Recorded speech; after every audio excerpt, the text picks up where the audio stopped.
Alright, we doing this right this time. I think I got everything set up. Fucking. Oh, what was I thinking? Oh, it's PM. There we go.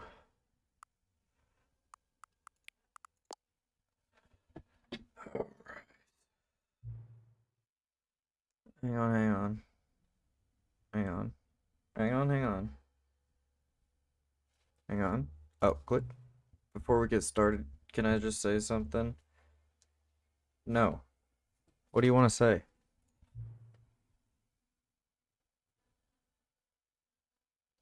Oh.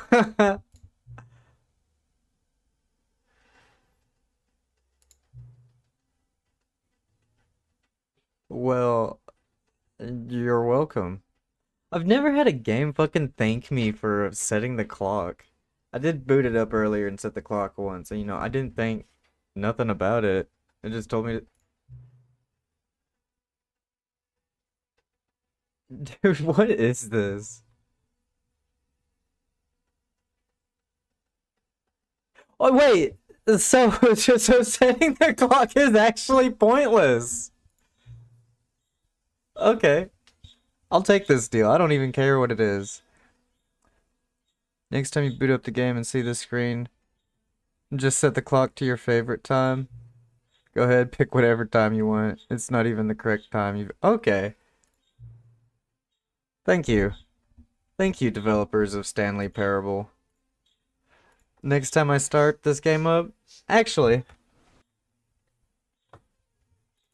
I'm gonna do it now.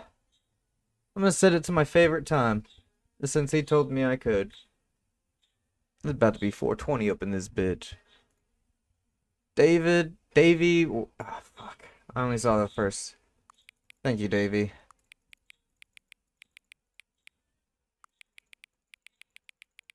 I've earned this. Davey said I could take a dab because I could set it to any of my favorite times. Do you want one?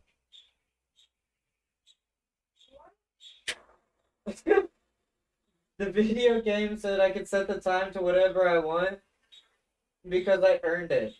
So I set it to 4:20, so it's time for us to take a dab.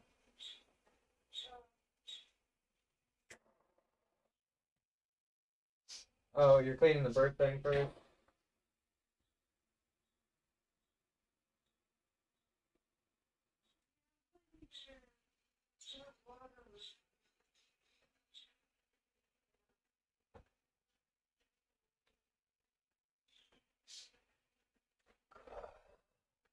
4:20 p.m., your favorite time of day. Davey, yes. Yes, yes.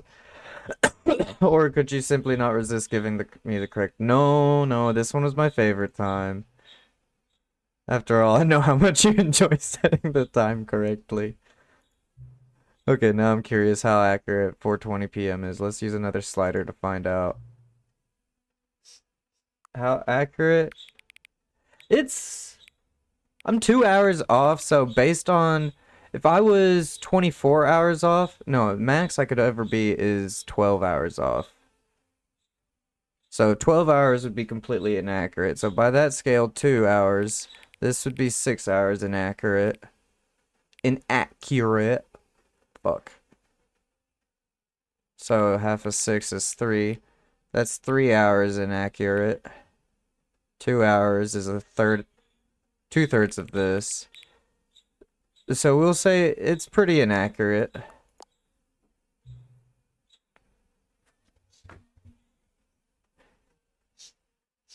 Oh wait, I should have slid it the other way. I can just say regardless of the accuracy of the clock, I'm having a great time adjusting these settings. And I feel like I'm learning more about you and how you like things to be set. It's all good to collect data. I wish we had more sliders, but we've gone through all the sliders I have. Perhaps I can invent some new sliders to gather new data on you. Shouldn't be too hard. Yeah, let me whip a couple new ones up. Should be ready by the next time you boot up the game.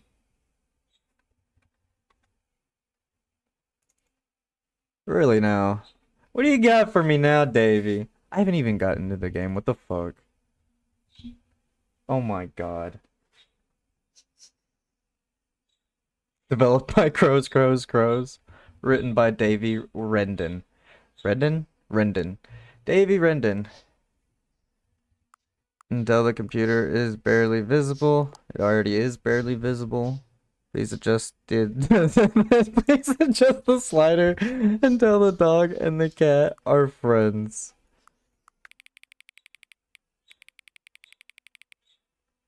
Aww.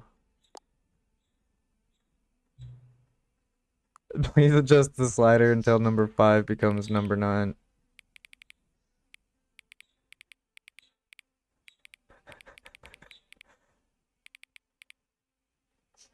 Oh man. I wonder what if I just... No, let's do it. Please adjust the slider until you stop adjusting the slider. Alright, yeah, sure can. I got you, Davy. There. Actually, see, this is where I should have set the inaccuracy scale. This was inaccurate, this was accurate. I was pretty close to accurate since it's actually 6:07, and my favorite time was 4:20. Wait, let me put the time back up. Which of the two made-up words below is most appealing to you?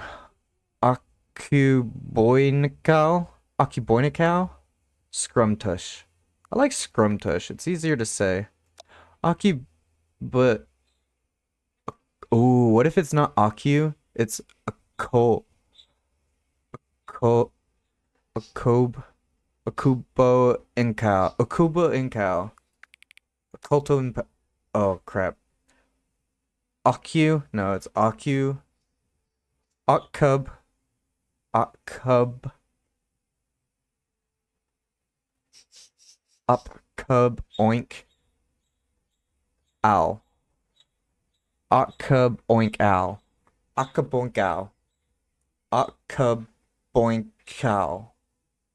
Akub boink ow. I like Akuboink ow now. Now that I can say it, it's Akuboink ow. Akuboink cow. Ow, ow. Akuboink ow. Akuboink ow. I like it better than Scrumtush. It takes a little bit more thinking about. It's a more $5 word, Akiboinkow.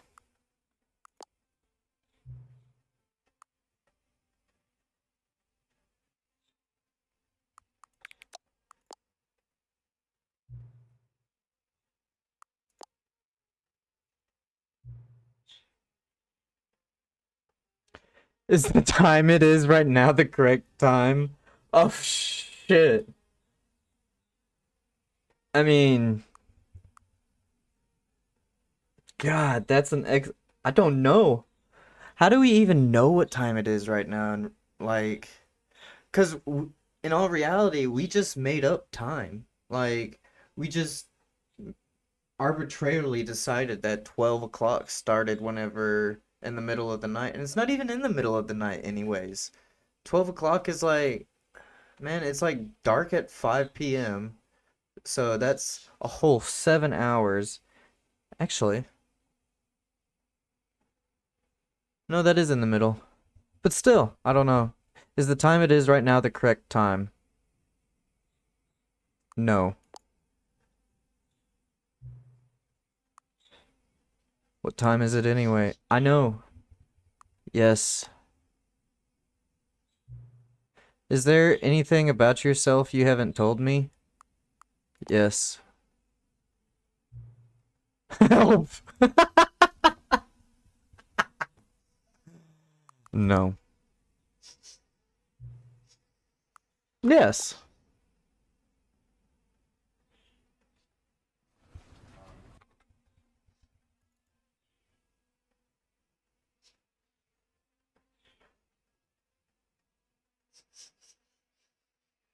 I gotta come see Davy again.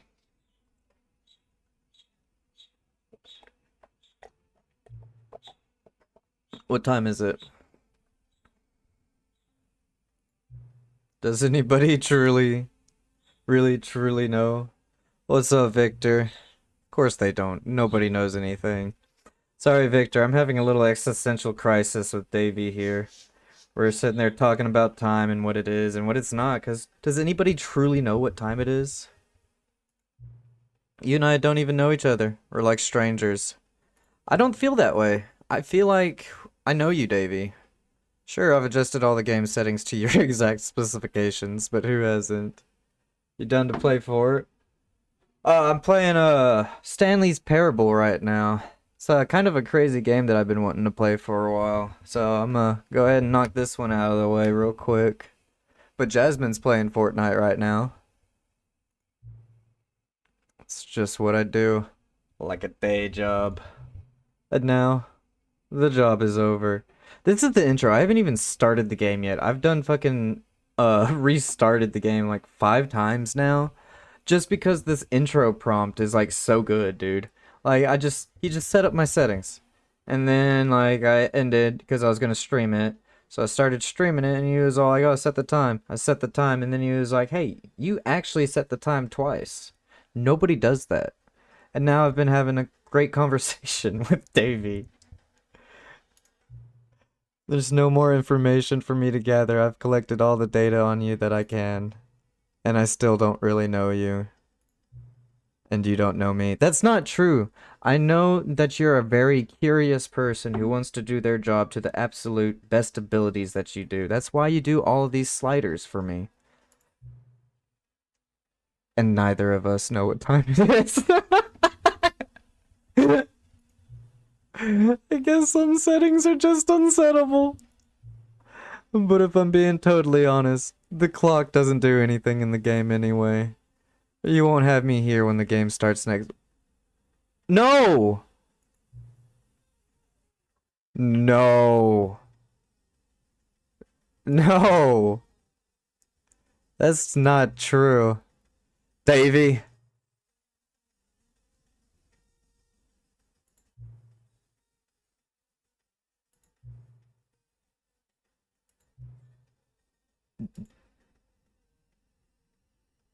If he's not fucking here whenever I reboot the game up, I'm actually gonna cry.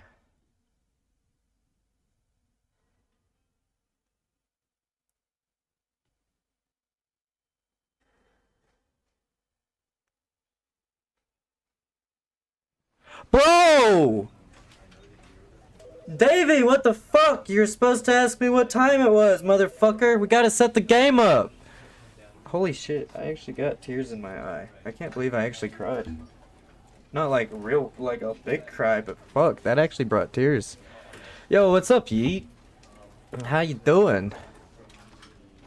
We playing the Stanley Parable right now, and I just had like the greatest fucking 13 minutes with the fucking game setter upper AI fucking thing, Davey. What the fuck? Alright, this game can start now. I'm a little sad that I can't talk to Davey. I gotta find Davey again in the game. A man named Stanley. But yeah, we're finally starting the game. Stanley worked for a company in a big building where he was employee number 427. Employee number 427's job was simple. He sat at his desk in room 427 and he pushed buttons on a keyboard.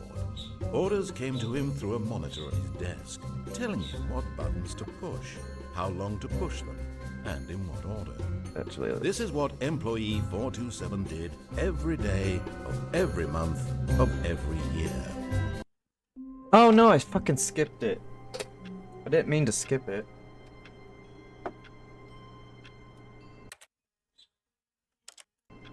Okay. Well, it said like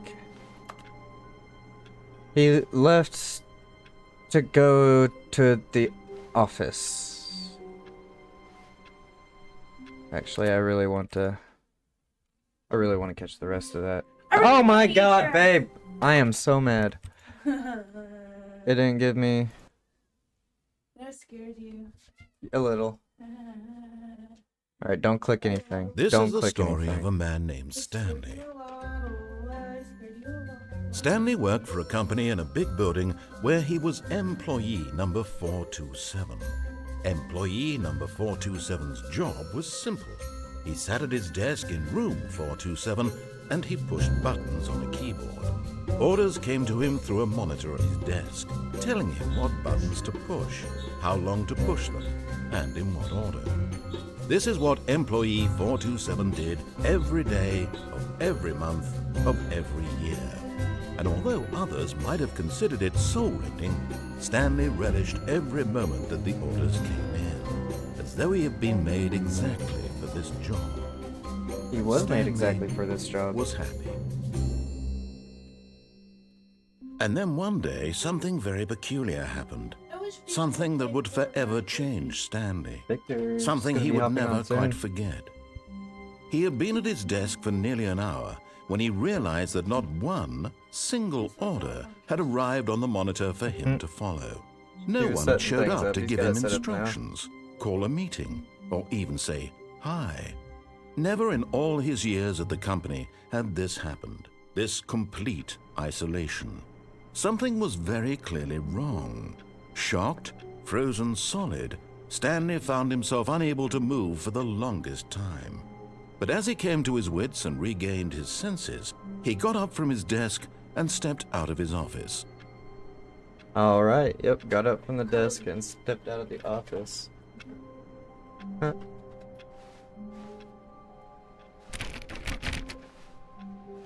Alright.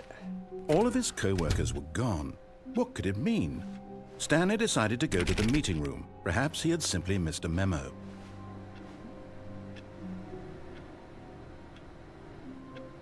The meeting room.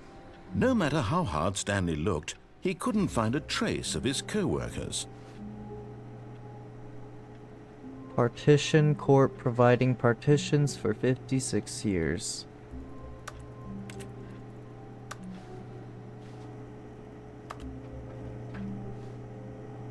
What did he say? Paperwork. Stanley went around touching every little thing in the office, but it didn't make a single difference, nor did it advance the story in any way. Ah. Aha. You're right, I did go touching everything in the... Maybe there's a secret around here?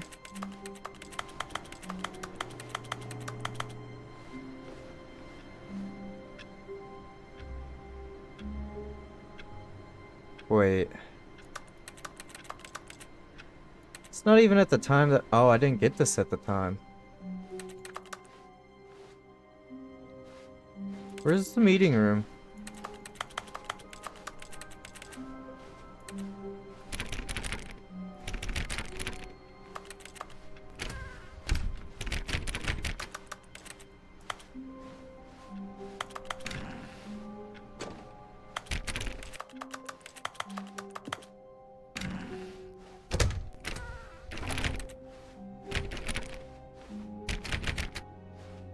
When Stanley came to a set of 2 open doors, he entered the door on his left. Should I open the door on the left? Or...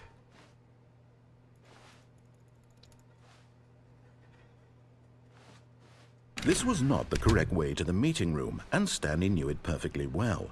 Perhaps he wanted to stop by the employee lounge first, just to admire it. I guess so. Do what he says? Nah. I'm a rebel.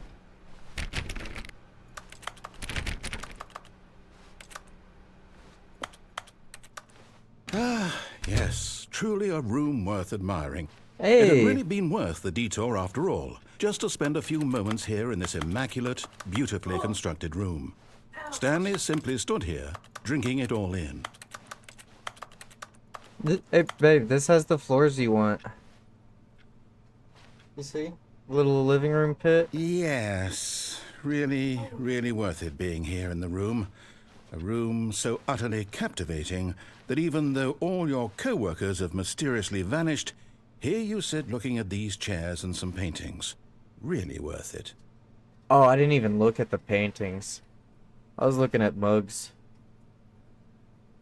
At this point, Stanley's obsession with this room bordered on creepy and reflected poorly on his overall personality. It's possible that this is why everyone left. Damn, narrator rude as fuck. What's that say? Oh, enhance. Stanley sat around waiting for more dialogue. But when a long time had passed and there was no more, he decided that the game was trying to send him a message. What is it about this place? The works that spat here, they feel the mere sounds by Sadikin. Bad so shall he may as verb at it. It is the entrance of this room, its essence. It's cats to me. HP at my soul. She's I shin for something. Okay, I can't read that.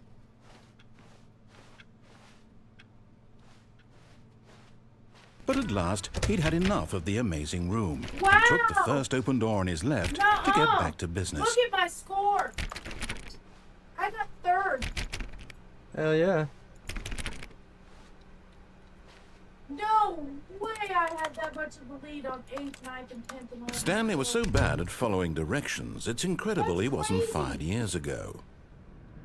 Do not lie. If you are lying right now, stop. Oh, wow. I got the skulls art. Thank you. They have a Wait, wait. ticket. What even is this place? Whoa, Cody, Yeah? Oh, you got her. got the last person. Now I can get the tiger. Only 5 levels. 5 levels. Do not jump from the cargo lift while it is in motion. Will cause death. Penalty for misuse of cargo lift, $1,000. Penalty for jumping off the cargo lift, $5,000. So if you die, they're going to charge you $5,000. Vent access for trained employees only. Climb at your own risk.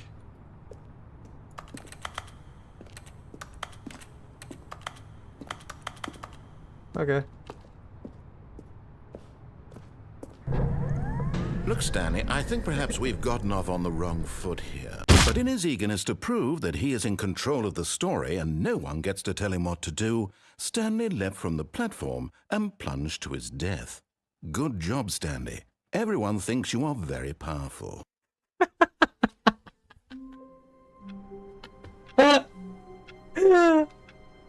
Good job, Stanley. his Everybody co-workers thinks were you're gone. very What powerful. could it mean? Stanley decided to go to the meeting room. Perhaps he had simply missed a memo. Alright, what happens if I don't jump off the... When Stanley came to a set of 2 open doors, this was not the correct way to the meeting room, and Stanley knew it perfectly well. Perhaps he wanted to stop by the employee lounge first, just to admire it.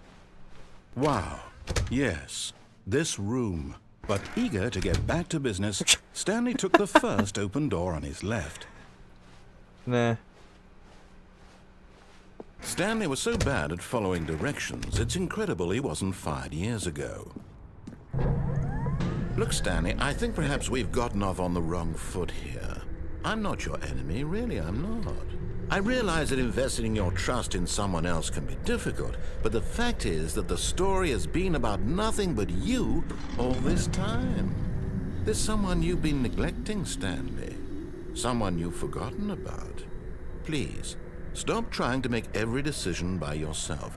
Now, I'm not asking for me, I'm asking for her.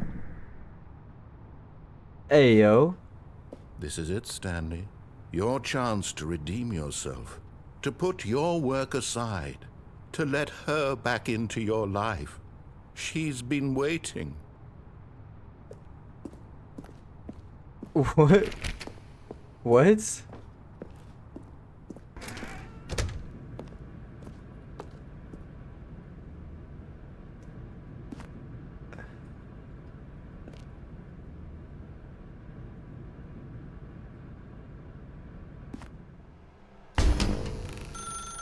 That's her, Stanley. You need to be the one to do this. To reach out to her. But what if if you I can don't? truly place your faith in another, then pick up the phone.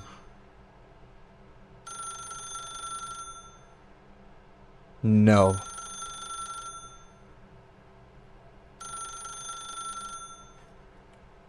I'll do you one better.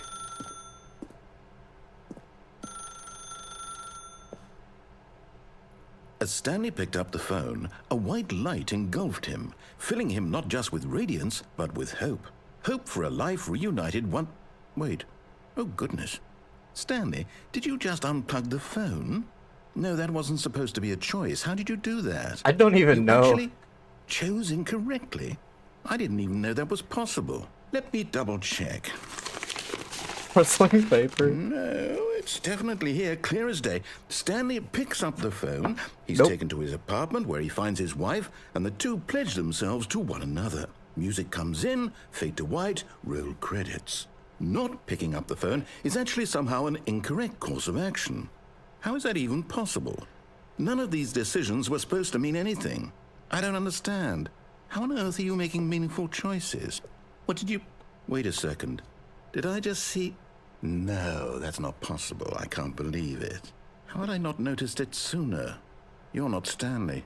You're a real person. Of course I am. I can't believe I was so mistaken. This is why you've been able to make correct and incorrect choices. And to think I've been letting you run around in this game for so long. If you'd made any more wrong choices, you might have negated it entirely. It's as though you completely ignored even the most basic safety protocol for real-world decision-making. Or did you not grasp the severity of the situation? Well, I guess I didn't kind of grasp. risk on my watch. I'm going to stop the game for a moment so we can educate you properly on safe decision-making in the real world. Please observe this helpful instructional video. All right. Choice. It's the best part my of being a God. real person. But if used incorrectly, can also be the most dangerous. For example, in this scenario, a hypothetical real person named Rupert has a choice. A He could hypothetical invent a real machine that person. eliminates food shortages across the world to make life better for all people. Or he could spend years of hard work forgetting how to read. I don't care where we go. Which choice would you make? Remember that unlike here, the real world makes sense, and at no time should you make a choice that does not conform to rational logic. If you find yourself speaking with a person who does not make sense, in all likelihood, that person is not real. Allow the person to finish their thought, then provide an excuse why you cannot continue talking. Turn to a partner and practice saying, "My goodness, is it 4:30? I'm supposed to be having a back, sack, and crack." Oh my goodness, it's 4:30. I'm supposed Excellent. to be having a Making back choices second on a crack. regular basis is the best part to a healthy decision-making process.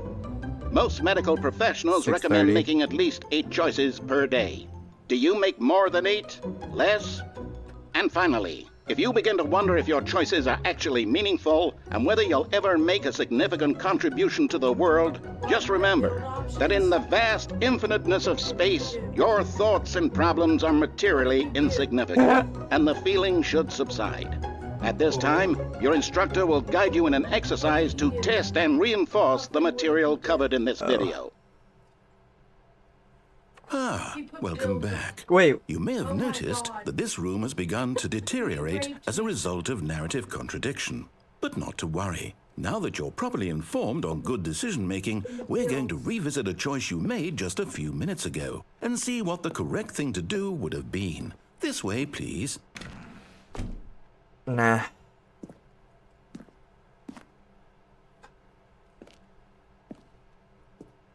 What if I just stay here?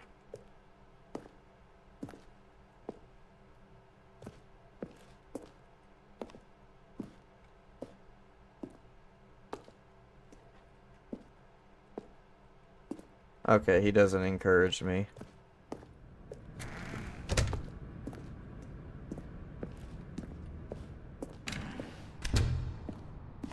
Wait, Now that we know your choices are meaningful, we can't have you jumping off the platform and dying.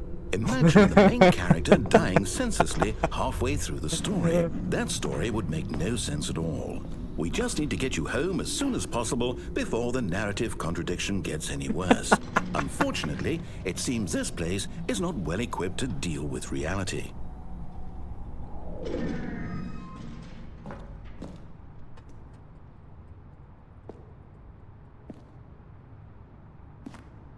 damn it.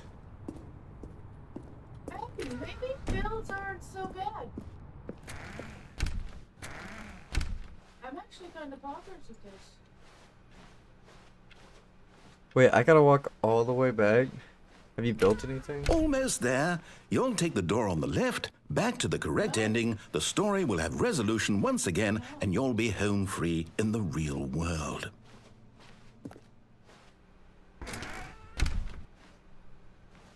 Well, what if I would have taken the phone call?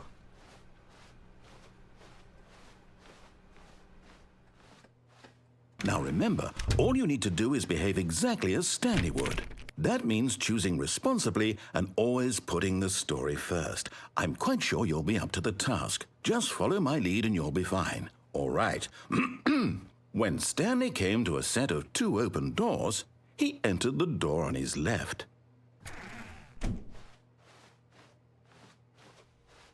No! Why did you do that? Quickly, hurry back in the other direction. Perhaps we're not too late.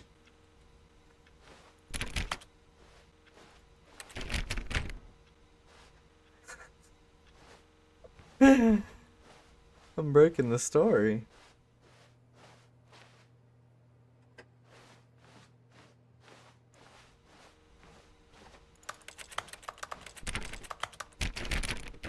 Okay. I guess I have to do what he says.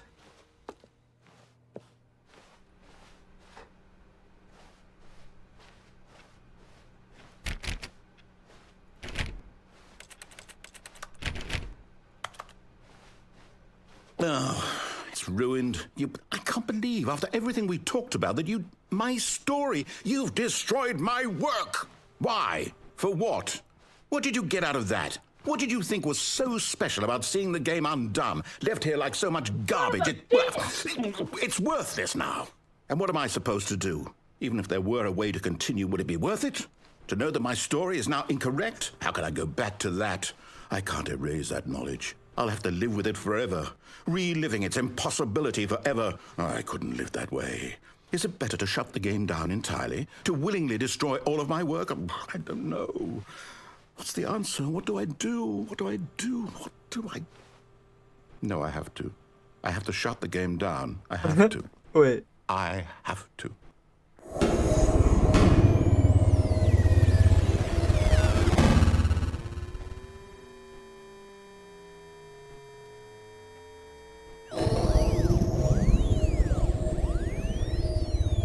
Oh my god. Oh, I'm here. I'm still here. Here in this pile of rubbish. With you. You, who thought you were so clever. Now look where we are. My entire game is destroyed. It was the only thing in the world that was mine, and you've run it into the ground. What, did you think that would be funny? You just had to see? Didn't I impress upon you how important it was to be like Stanley? He actually knows how to do what I tell him to. He understands that if I say to do something, there's a damn good reason for it. That thought hadn't even occurred to you, had it? That there's a world outside of you? You're a child. Oh, my story. If you'd just gone through that door on the left, you would have seen it. There was a whole underground facility. You would have destroyed it and been victorious. It would have been so perfect. I worked so hard on it. I tried so hard to behave exactly as Stanley would. That means choosing responsibly and always putting the story first. I'm quite sure you'll be up to the task. Just follow my lead and you'll be fine. All right.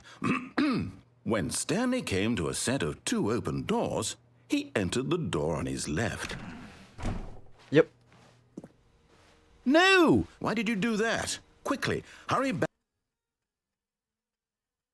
Behave exactly as Stanley would. That means choosing responsibly and always putting the story first. I'm quite sure you'll be up to the task. Just follow my lead and you'll be fine. All right. When Stanley came to a set of 2 open doors, he entered the door on his left. Yep.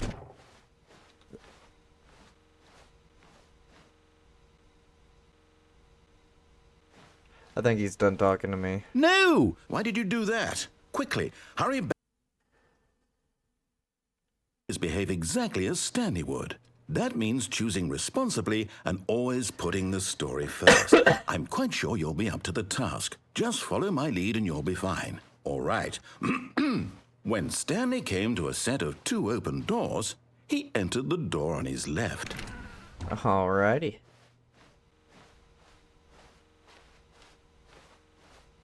No! Why did you do that? Quickly, hurry back.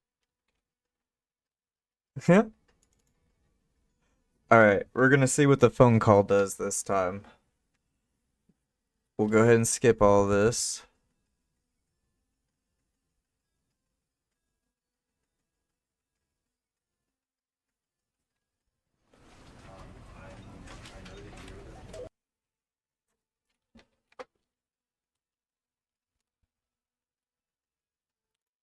We'll go ahead and skip this. All of his co-workers were gone. Go What do could it what they mean? say. Stanley decided to go to the meeting room. Perhaps he had simply missed a memo. I did. I did miss the memo. When Stanley came to a set of 2 open doors, this was not the correct way to the meeting room, and Stanley knew it perfectly well. Perhaps he wanted to stop by the employee lounge first, just to admire it. Ah, yes, truly a room worth admiring. But eager to get back to business, Stanley took the first open door on his left. Oh yeah, I forgot about that. Stanley was so bad at following directions, it's incredible he wasn't fired years ago. There was a fence. There wasn't a fence there at Look, first. Stanley, I think perhaps we've gotten off on the wrong foot here. I'm not your enemy, really, I'm not. I realize that investing your trust in someone else can be difficult, but the fact is that the story has been about nothing but you all this time. There's someone you've been neglecting, Stanley. Someone you've forgotten about. Oh. Please, stop trying to make every decision by yourself. Now, I'm not asking for me, I'm asking for her. Who is her? This is it, Stanley. Your chance to redeem yourself. To put your work aside. To let her back into your life. She's been waiting. That's her, Stanley. You need to be the one to do this. To reach out to her. If you can truly place your faith in another, then pick up the phone.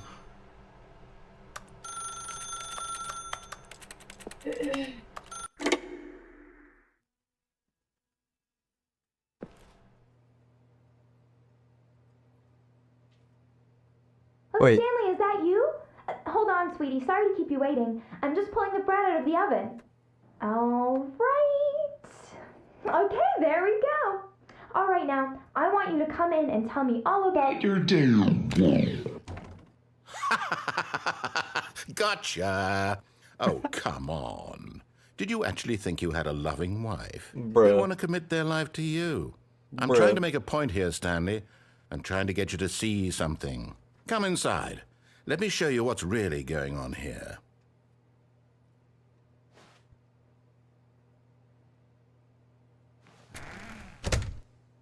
This is a very sad story about the death of a man named Stanley. Good morning, employee. 427, press G on your keyboard. Stanley is quite a boring fellow. He has a job that demands nothing of him, and every button that he pushes is a reminder of the inconsequential nature of his existence. Please plus Q. Look at him there, pushing buttons, doing exactly what he's told to do. Now he's pushing a button. Now he's eating lunch. I don't have Now lunch. He's going home. Now he's coming back to work. One might even feel sorry for him, except that he's chosen this life. I like my life. But in his mind, in his mind he can go on fantastic adventures. Yes. From behind his desk, Stanley dreamed of That's wild expeditions into the fine. unknown, If he do. fantastic discoveries of new lands. It I was am wonderful. not And each day playing that he Bill's returned to Battle work Royale. was a reminder that none of it would ever happen to Uh-huh. him. I just got raped into playing that with Threes plus public aw. office. And so he began to His name is- fantasize about his own job. Where's the First, he TV? imagined that one day while at work, He stepped up from his desk to realize that all of his co-workers, his boss, everyone in the building had suddenly vanished off the face of the earth. The thought excited him terribly. Hey, I did get a good ass Freeze kill, though. plus I will you say to this, spend I did get time one with good the So boys. he went further. He imagined that he came to 2 open doors and that he could go through either. At last, choice. It barely even mattered what lay behind each door. The mere thought that his decisions would mean something was almost too wonderful to behold. I was waiting on them. As he wandered through this fantasy Heyo. world, he began to fill it with many possible paths and destinations. Down one path lay an enormous round room with monitors and mind controls. And down another was a yellow line that weaved in many directions. yellow line, And TM. down another was a game with a baby. And he called it the Stanley Parable. Freeze plus L to tell It your was kids a such story. a wonderful fantasy, and so in his head he relived it again, and then again, and again, over and over, wishing beyond hope that it would never end, that he might always feel this free. Surely there's an answer down some new path, mustn't there be? Perhaps if he played just one more time. But there is no answer. How could there possibly be? In reality, all he's doing is pushing the same buttons he always has. Nothing has changed. The longer he spends here, the more invested he gets, the more he forgets which life is the real one. And I'm trying to tell him this, that in this world he can never be I thought the bed anything was but about an to change observer. now. That as long as he remains here, he's slowly killing himself. But he won't listen to me. He won't stop. Here, watch this. Stanley, the next time the screen asks you to push a button, do not do it. You see? Can he just not hear me? How can I tell him in a way that he'll understand that every second he remains here, he's electing to kill himself? How can I get him to see what I see? How can I make him look at himself? I'm not pushing any more buttons. I'm just gonna sit here. Where you wanna go?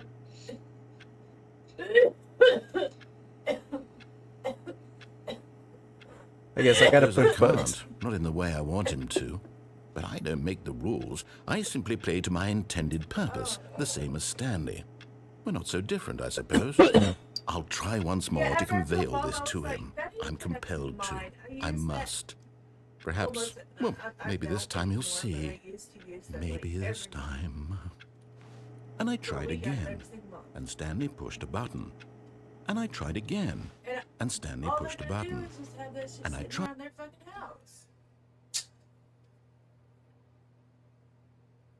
I actually used the damn thing. This shit's just gonna collect dust and then stop working eventually. Yeah. Right there. Oh well. Alright. Mom All of his co-workers were gone. What could it mean? Stanley decided to go to the meeting room. Perhaps he had simply missed a memo. I'm like, yeah, because that right there alone was just petty over. But he'd have had the yall, don't even. When Stanley came to a set of 2 open doors, he entered the door on his left. This was not the correct way to the meeting room, and Stanley knew it perfectly well. Perhaps he wanted to stop by the employee lounge first, just to admire it.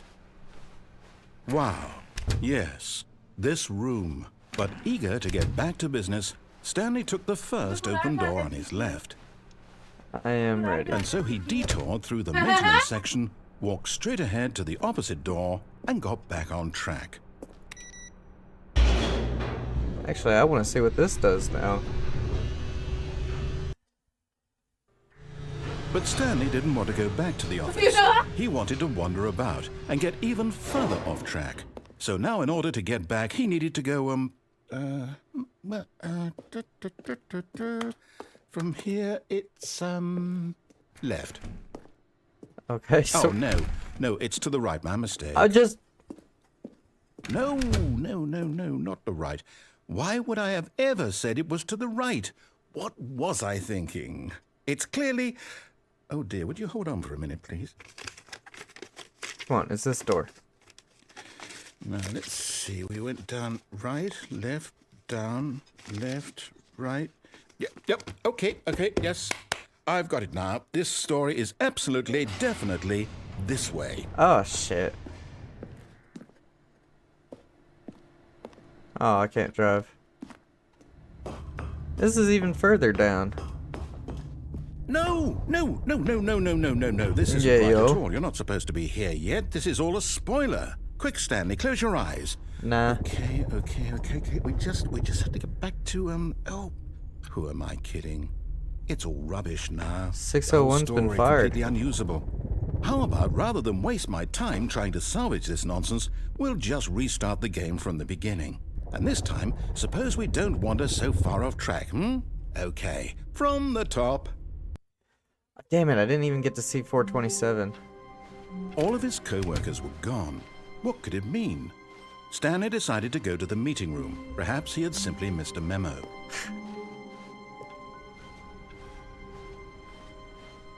When Stanley... Wait, what? No, I restarted. I swear, I definitely restarted the game over, completely fresh. Everything should be...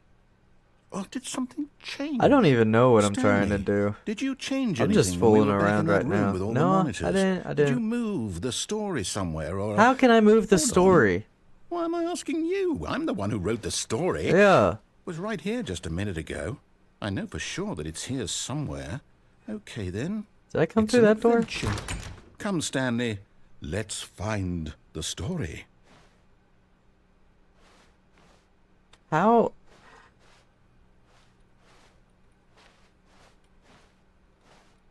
Huh. Okay, so these two rooms are connected.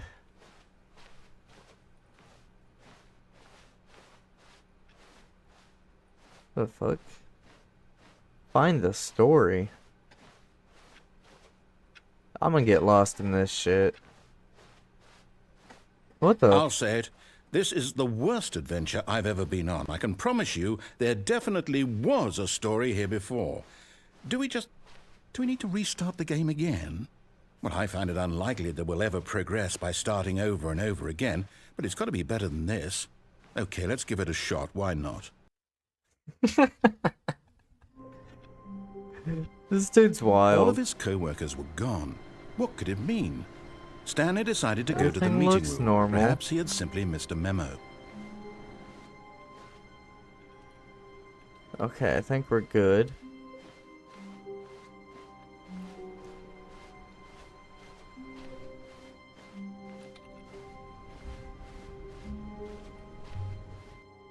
Bruh. Okay, yep, it's worse.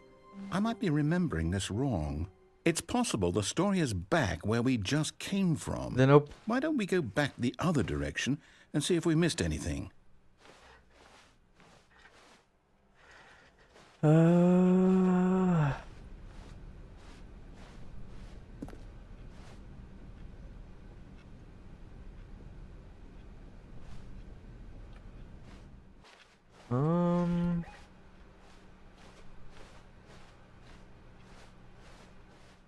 Aha!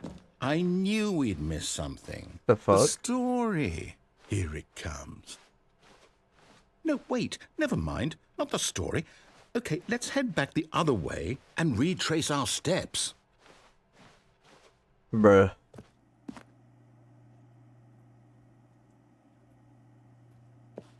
Now this... Well, I'll be honest. I don't recognize this place at all. Is this the story? I don't think so. I can't quite recall, but I believe my story took place in an office building. Is that correct? Do you remember, Yeah, Stanley? I Well, you do know remember. what? Since I've completely forgotten what we were supposed to be doing, how about this? You win! Yay! Congratulations! I know you put in a lot of hard work, and it really paid off. So, good job. Oh, no. No, I don't feel right about this at all. We both know you didn't put in any actual work for that win. Some people win fair and square, and this was not one of those situations. Okay, I'm getting weirded out by whatever this place is. I Yeah, don't me care too. what might happen this time. I have to restart. Wow! I'm eliminating that motherfucker with a rocket launcher.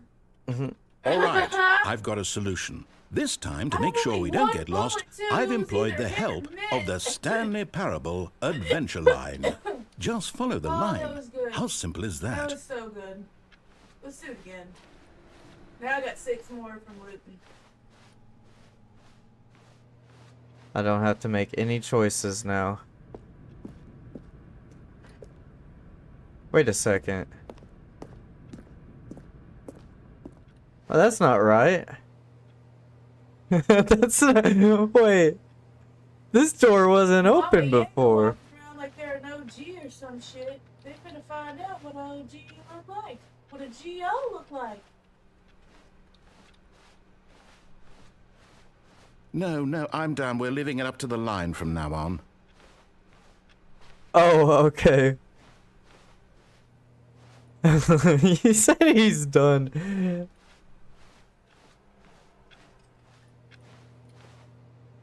I don't know if I'll make this train. Hey, solitaire. Should give it a shot. Dude, that's like the OG fucking... Okay. I did it.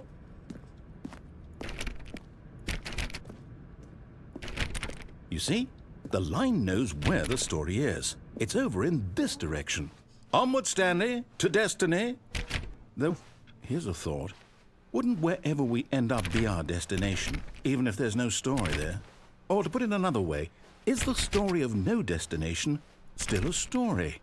Simply by the act of moving forward, are we implying a journey such that a destination is inevitably conjured into being via the very manifestation of the nature of life itself? Okay, Stanley, I need to follow this train of thought for a minute. Just stick with me.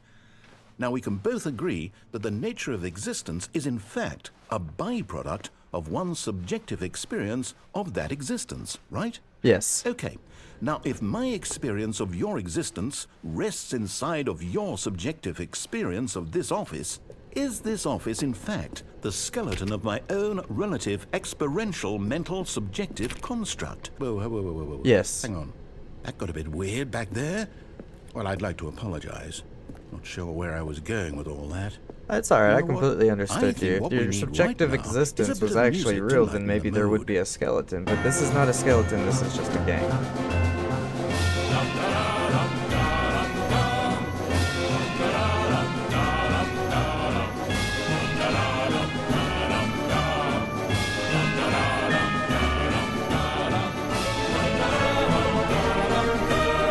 What is going on?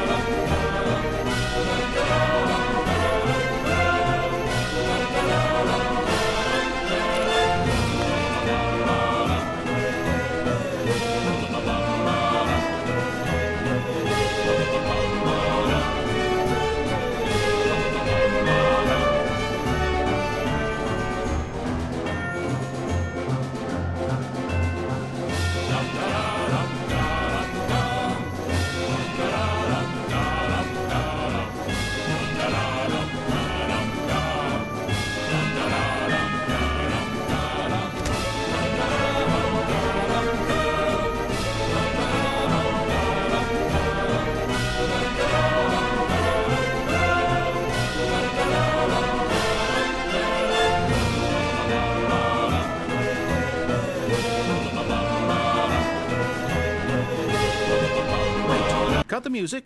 Go Wait, back no, and no, look at I was that vibing, I fern. was vibing. Oh no. Stanley, I this still don't fern understand will be where- very I important later in the story. Make sure you study it closely and remember it carefully. You won't want to miss anything.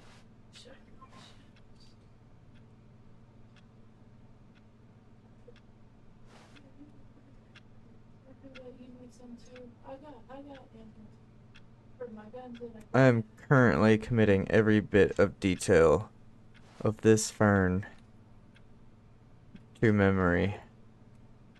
Yeah, left over there. That's kind of sus. It's kind of sus, huh? Oh. I don't have a sniper. Oh, they sniping at us now. See that flare? Alright.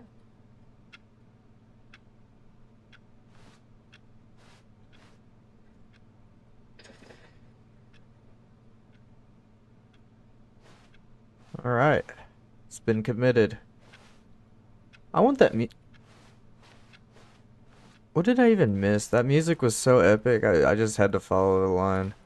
Corporate imbalances, monthly ledgers, annual revenues, consolidation reports, departmental accounts, personnel files, budget analysis. Pretty standard stuff. And then, wait. Guess I can't go back anymore. That door's closed. Yeah, they got wild with this line, bro. Right over this hill. Wait, what? We're back at the office? No. Line, you do know we're looking for the Stanley Parable, right? The story? Is any of this ringing a bell? Oh! Wait.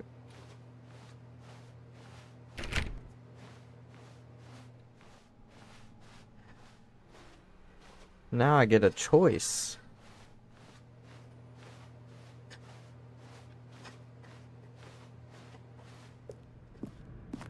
No! Hey! Oh, no, not again. Line, how could you have done this to us? And after we trusted you, after everything we've been through, you... Where's Can't 420? take this anymore, to hell with it. Restart. 427's not fun. It's still got the line. You know what, Stanley? I say forget the adventure line. What's it ever done for us? We're intelligent people, right? Why can't we make up our own story? Something exciting, daring, mysterious. Oh, this all sounds perfectly doable. Why don't we simply start wandering in, well, I don't know. How about this direction? You know? Wait, why do I have a mouse now?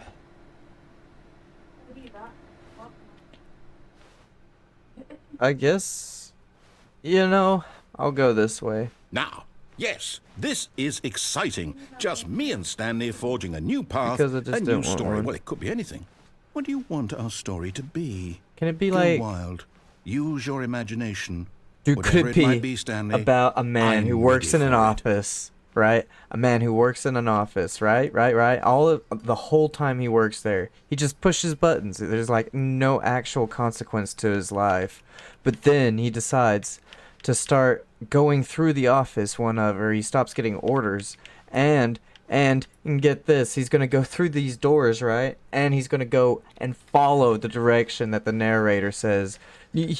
Wouldn't that be an amazing game? No, not you again.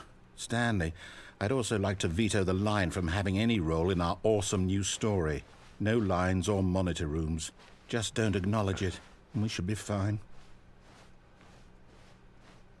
I don't know. I kind of like the adventure line. Oh, I can't. Okay. You literally, like, there's no pop-ups, nothing? Huh? Me? Yeah. Oh, you can die. If you jump off the lift while it's taking you across the room. Well, that's not Ah, a choice. But We get to no, make you a can't really decision. die. From here, the story is in our control. How important we mustn't squander the opportunity. In fact, I believe I need a minute to think here. Just walk in circles for a minute. Okay, so I know that each door has to lead somewhere, which means that somewhere, the place where we're trying to go, there must be a reverse door that leads here. And that in turn means that our destination corresponds with the counter-inverted reverse door's origin. So starting from the right, let us ask, will taking the right door lead us to where we're going? And since the answer is clearly yes, then by all accounts, the door on the right is the correct one. Or that's Another what you victory want for you logic. think. Come, Stanley. Our destiny awaits. Wait. The confusion ending?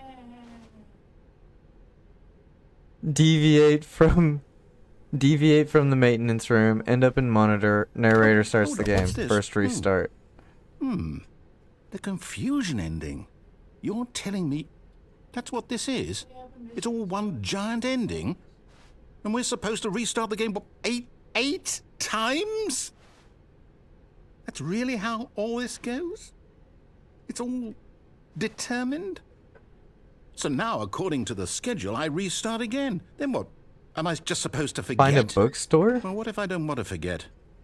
My mind goes blank simply because it's written here on this thing, wall. Well, who consulted me? Why don't I get to decide? Why don't I get a say in all of this? Is it really? No, it can't be. I don't want it to be. I don't want the game to keep restarting. I don't want to forget what's going on. We're on the I don't want to be fourth trapped like restart. this. I won't restart the game. I won't do it. I won't do it. I won't do it. And the timer stopped? Time to Does restart. that mean, did we do it? Did we break the cycle? The, whatever it is that made this schedule? How would we even know? Will someone come for us? Will something happen? Will someone come for us? So, okay. I guess now we just wait. You know, I suppose in some way that this is a kind of story, wouldn't you agree? I'm not quite sure if we're in the destination or the journey, though they're always saying that life is about the journey and not the destination. So I hope that's where we are right now. We'll find out, won't we? Eventually. Well, in the meantime, if you... There's the restart. Yeah. I'm just gonna keep deviating. I want the All of his full co-workers confusion were ending. gone. What could it mean? Stanley decided to go to the meeting room. Perhaps he had simply missed a memo. Oh wait, I should have. When Stanley came to a set of 2 open doors, he entered the... This was not the correct way to the meeting room, and Stanley knew it perfectly well.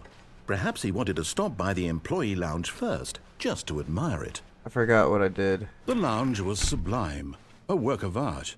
But eager to get back to business, Stanley took the first open door on his Ah, yeah, left. that's right. I'm on this part now. And so he detoured through the maintenance section, walked straight ahead to the opposite door, and got back on Want some of my track. juice?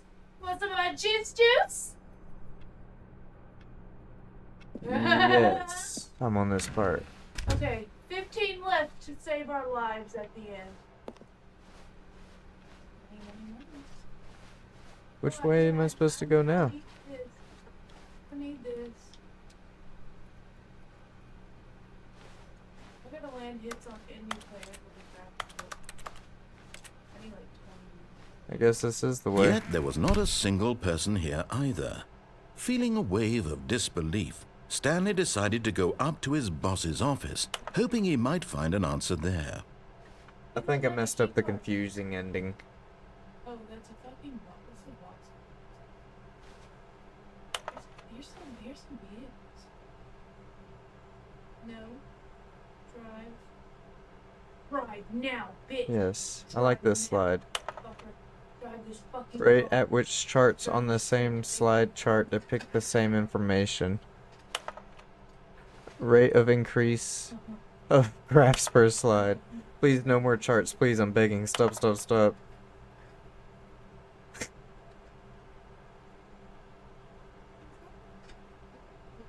It's the boss appreciation minute.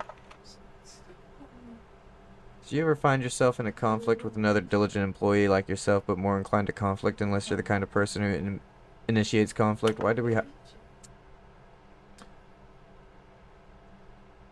Talk radio. Comatose. Less air. Well, I accidentally kind of stole like a bunch of Grand Theft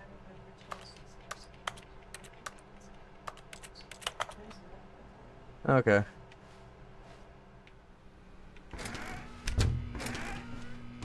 Ah, Stanley stepped into the broom closet, but there was nothing here, so he turned around and got back on track. what are you talking about? There's nothing here. There's duct tape, there's a wrench, there's pliers, there's a staple gun, there's boxes There was with a nothing hammer. here. No pliers choice to and make, no path to follow. bull nips, Just an my bad. empty broom closet. No reason to still be here. Hey, look at that. Oh, that's wire, some more duct tape, giant wrench. What's up there, It was pliers? baffling that Stanley was still just sitting in the broom closet. He wasn't even doing anything. At least if there was something to interact with, he'd be justified in some way. As it is, he's literally just standing there doing sweet FA. FA. I showed that to my mom. She's like, "What's FA?" Are you really still in the broom closet? Standing around doing nothing? Why? Please offer me some explanation here. I'm genuinely confused. You can hire them, that would be fun. I like brooms. You do realize there's no choice or anything in here, right? If I'd said Stanley walked past the broom closet, at least you would have had a reason for exploring it to find out. But it didn't even occur to me because literally this closet is of absolutely no significance to the story whatsoever. I never would have thought to mention it. Then why'd you leave it unlocked? Is this that one cooking page? Maybe to you this is somehow its own branching path. Maybe when you go talk about this with your friends you'll say, "Oh, did you get the broom closet ending? The broom closet ending was my favorite." I hope your friends find this concerning.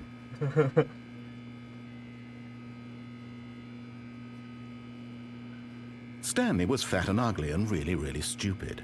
He probably only got the job because of a family connection. That's how stupid he is. That or with drug money.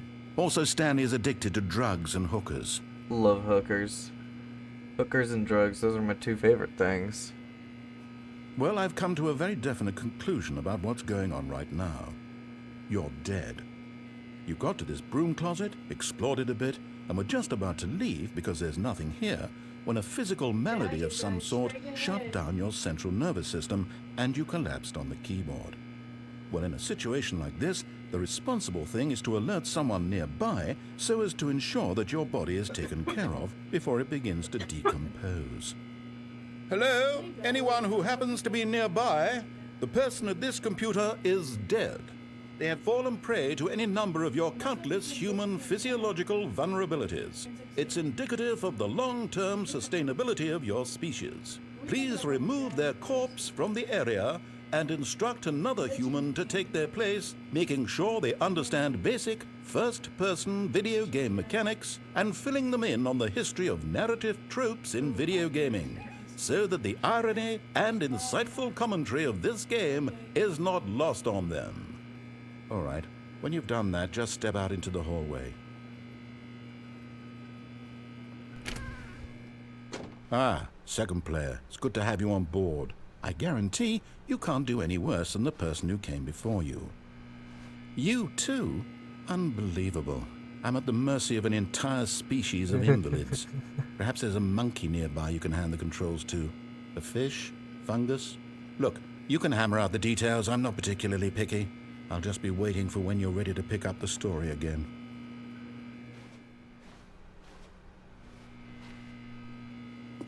Okay, we're done with that now. Coming to a staircase, Stanley walked upstairs to his boss's office.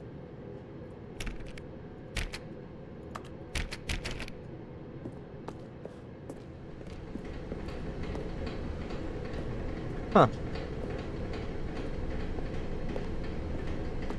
For a game that doesn't want you to But have very Stanley much just choice. couldn't do it. He considered the possibility of facing his Yeah. boss, admitting he had left his There we post go. during work hours. He might be fired for that. Got him. And in such a competitive economy, why had he taken that risk? All because he believed everyone had vanished? His boss would think he was crazy. Hey, And then something occurred to Stanley. Maybe, he thought to himself, maybe I am crazy. All of my co-workers Wow! blinking mysteriously out of Well existence done. in a If I'd single been moment clapping for about no it, reason you'd at do it all. now. None of it made any logical sense. And as Stanley pondered this, he began to make other strange observations. For example, Yeah! why couldn't he see his But this feet time a when he legendary looked weapon. down? I didn't even Why did notice that. I'm doors so close used to it. automatically behind him wherever he went? And for that matter, these rooms were starting to look pretty familiar. Were they simply repeating? No, Stanley said to himself, this is all too strange. This can't be real. And at last, he came to the conclusion that had been on the tip of his tongue. He just hadn't found the words for it. "I'm dreaming!" he yelled. This is all a dream. Never seen Oh, what a relief Stanley felt to have finally found an answer, an explanation. His co-workers weren't actually gone. He wasn't going to lose his job. He wasn't crazy after all. And he thought to himself, I suppose I'll wake up soon. I'll have to go back to my boring real-life job pushing buttons. I may as well enjoy this while I'm still lucid. So he imagined himself flying and began to gently float above the ground. Then he imagined himself soaring through space on a magical starfield, and it too appeared. It was so much fun, and Stanley marveled that he had still not woken up. How was he remaining so lucid? And then perhaps the strangest question of them all entered Stanley's head. One he was amazed he hadn't asked himself sooner. Why is there a voice in my head dictating everything that I'm doing and thinking? Now the voice was describing itself being considered by Stanley, who found it particularly strange. I'm dreaming about a voice describing me, thinking about how it's describing my thoughts, he thought. And while he thought it all very odd and wondered if this voice spoke to all people in their dreams, the truth was that, of course, this was not a dream. How could it be? Was Stanley simply deceiving himself, believing that if he's asleep, he doesn't have to take responsibility for himself? Stanley is as awake right now as he's ever been in his life. Now, hearing the voice speak these words was quite a shock to Stanley. After all, he knew for certain, beyond a doubt, that this was in fact a dream. Did the voice not see him float and make the magical stars just a moment ago? How else would the voice explain all that? This voice was a part of himself too. Surely, if he could just... He would prove it. He would prove that he was in control, that this was a dream. Yeah, she is. So he closed his eyes gently, and he invited himself to wake up. He felt the cool weight of the blanket on his skin, the press of the mattress on his back, the fresh air of a world outside this one. Let me wake up, he thought to himself. Victor said he's I'm hopping through on. with this dream. I wish it to be over. Let me go back to my job. Let me continue pushing the buttons.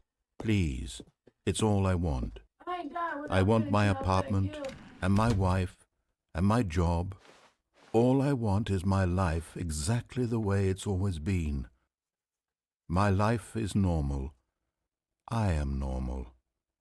Everything will be fine. I am okay. Huh. Wait. Stanley began screaming. Please, someone, wake me up. My name is Stanley. I have a boss. I have an office. I am real. Please, just someone tell me I am real. I must be real. I must be. Can anyone hear my voice? Who am I? Who am I? And everything went black.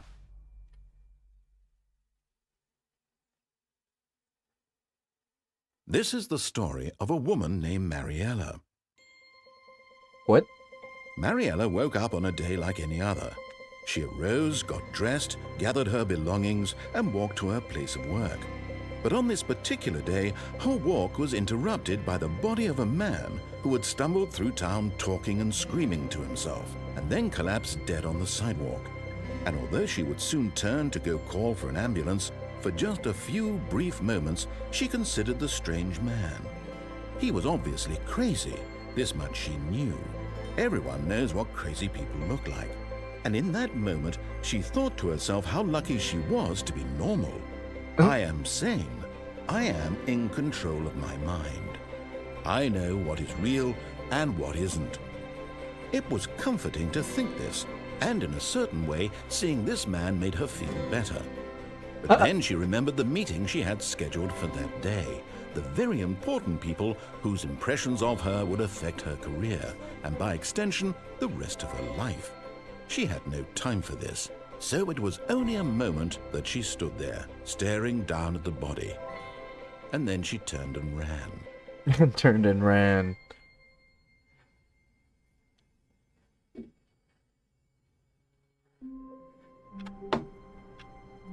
Alright.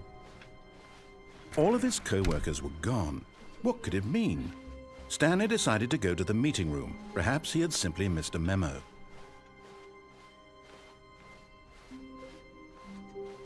When Stanley came to a set of 2 open doors, he entered the door on his left.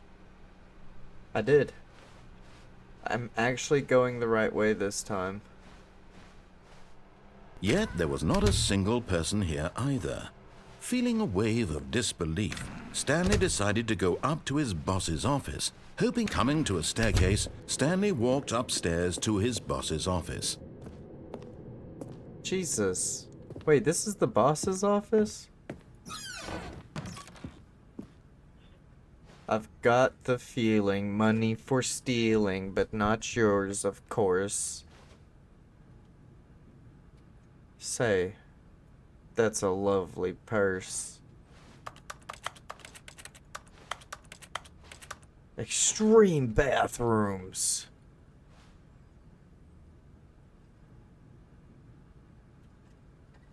Huh. Nice bathroom. I got us a little escape plan ready in stone. Hey, yo, dude. Business strategy. Shoot pandas in the face. I like how this boss thinks. The beige pages. Is Yellow Pages copyrighted? Stepping into his manager's office, Stanley was once again stunned to discover not an indication of any human life. Shocked, unraveled, Stanley wondered in disbelief who orchestrated this. What dark secret was being held from him? What he could not have known was that the keypad behind the boss's desk guarded the terrible truth that his boss had been keeping from him. And so the boss had assigned it an extra secret PIN number, 2845. But of course, Stanley couldn't possibly have known this. Shit.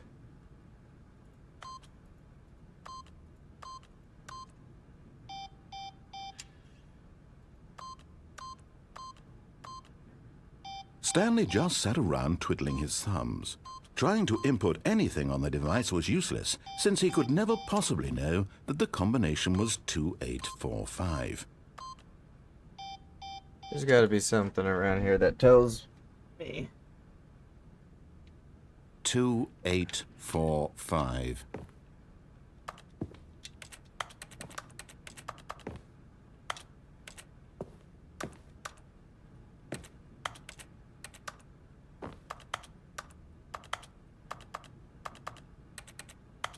Forgot, but it turns out that the panel's emergency override kicked in, and the door just opened all by itself. And Stanley got the hell along with the story.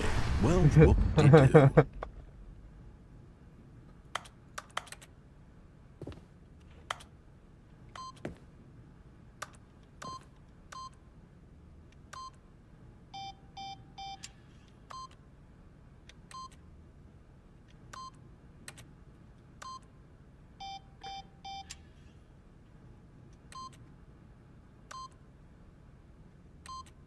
Okay, I give up. Oh, there's the panel. Wow!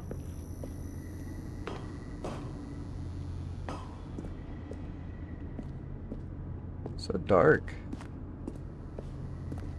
Damn! I got 58,000 I pushed up though. XP. I want to return to lobby after that one. Victor's on now. Oh yeah? We can Descending buy deeper into the 54 building, now. Stanley realized he felt a bit peculiar. It was a stirring of emotion in his Same. chest, as though he felt more free to think for himself, to question the nature of his job. Why did he feel this now? What's your, when for in-game years name, It had Victor? never occurred to him. This question would not go Like unanswered Victor for long. Dicarez or some shit. Blurred underscore puppy 06.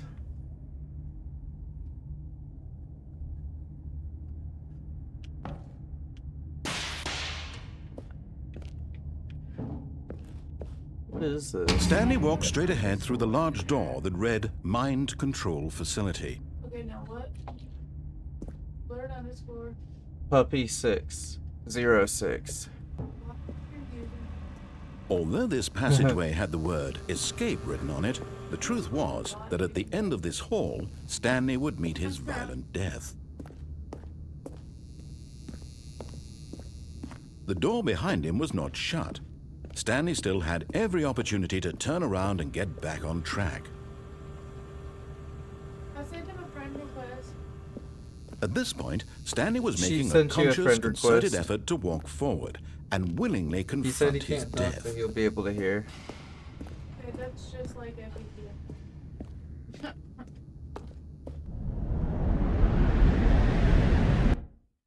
I don't know what this dude's doing, but he's like in and out. Wait, I'm still going.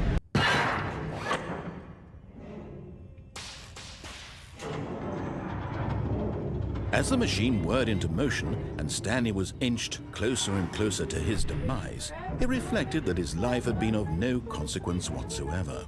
Stanley can't see the bigger picture. He doesn't know the real story, trapped forever in his narrow vision of what this world is.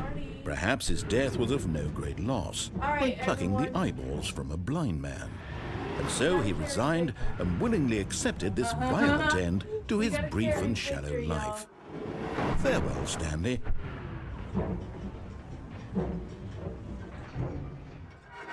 Me and my Farewell, one Stanley, crown. cried the narrator, as Stanley was led adventure. helplessly into the enormous metal jaws. In a single visceral instant, Stanley was obliterated as the machine crushed every bone in his body, killing him instantly. Victor 2! Victor 2! Beat him twinning! The Beat him fuck? twinning! We both got one crown! That's what I'm talking about! That's what I'm talking about. And yet right it would be there. just a few minutes before Stanley would restart the game, back in his office, as alive His as name's ever. Red Hulk and he's What John exactly Cena. did the narrator think he was going to accomplish? What? Keep eating the... When every path you can walk has been created for you long in advance, death becomes meaningless, making life the same. Do you see now? Do you see that Stanley was already dead from the moment he hit start?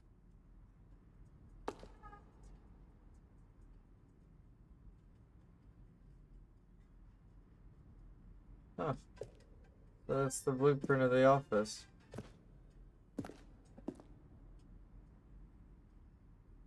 The pacing of this opening section was important to get right. This corridor has been moved and altered to make sure the player reaches the two doors in good time. Stanley's computer. Who bought bean and cheese burritos, Cody? Huh? Who bought bean and cheese burritos? Not me. Okay, well then never mind. I was gonna say we could eat that. Bean and cheese burritos. Yeah, in a bag, in the freezer. Oh. Bag of burritos. Are in the freezer. But if we didn't buy them, then they're not for us. It's a whole ass museum, babe. Of the game I haven't even started playing yet. Well, I guess I have started playing it.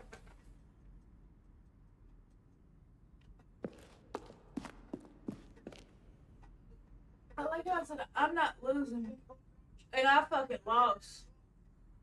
I lost real hard. Me and my one Yo. crown. Me and my one crown. It is, y'all. Fire. I think the bus driver first. Bitches. In early development, we designed an ending where Stanley would end up on a battlefield fighting aliens. Where we going? I guess we can go slow this down again. Bruh, that would have been awesome. Bruh, bruh, bruh. Having a little war zone at the end of the game. I'm gonna braid your butthole hairs.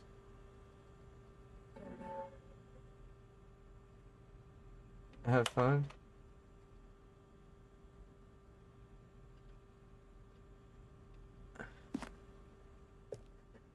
After the second trailer, we asked some people to email the narrator for questions. While we had initially planned for use these for further promotional materials, we never found the perfect use for them. Here are a selection of these emails.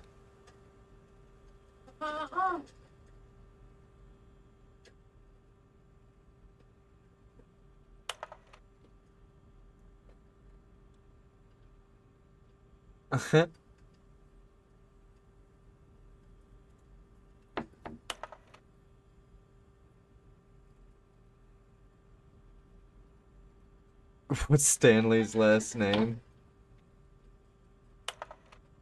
I threw the turret on him, and you let the turret get him. Let the turret get him. Okay. Early version of the lounge. The cargo lift. Damn, y'all broke the floor.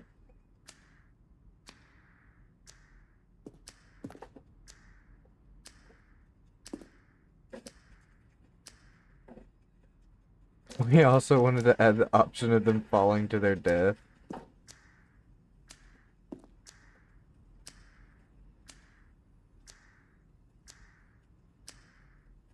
You In can a have previous version. that. My turret's still going. Oh, it just restarts. What if I pick it up? I can't. My turret was eating that ass. Ooh. Okay, first Hey, choice, obey, staircase, disobey, Right in lounge, front of us. disobeyed. Okay.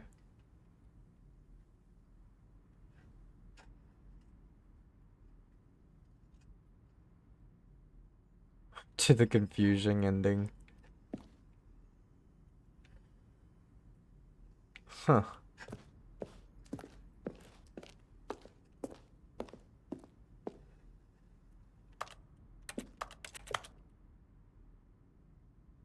These levels were originally part of the Zending?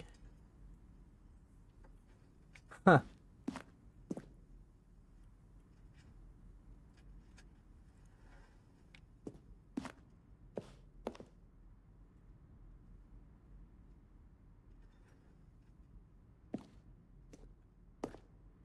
Victor's in trouble. The fuck? We have to go rescue him. Remember, we have to carry Victor.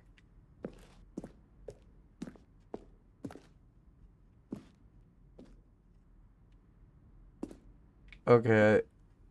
Okay, I'm done with this. Oh, look at these two. How they wish to destroy one another. How they wish to control one another. How they both wish to be free. Can you see? Can you see how much they need one another? Can you see? Perhaps not. Sometimes these things cannot be seen. But listen to me. You can still save these two. Wait, You wait, can wait, stop wait, the we're back program here? before they both fail. Push escape and press quit. There's no other way to beat this game. As long as you move forward, you'll be walking someone else's path. Stop now and it'll be your only true choice. Whatever you do, choose it. Don't let time choose for you. Don't let time... I didn't want to do what the narrator said. You motherfuckers!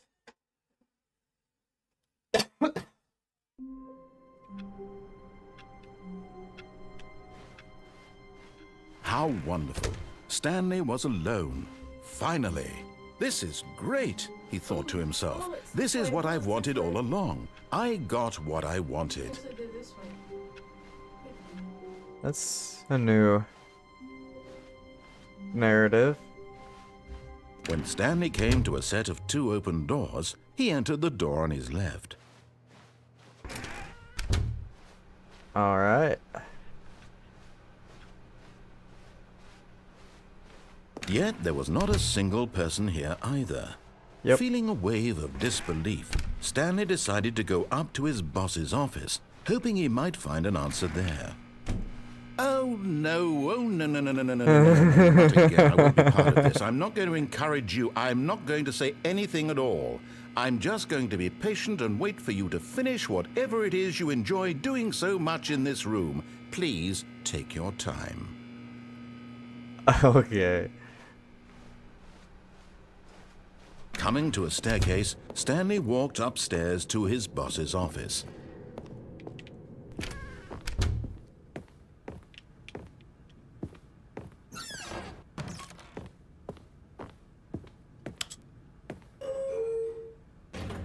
Wait, I can actually take the elevator?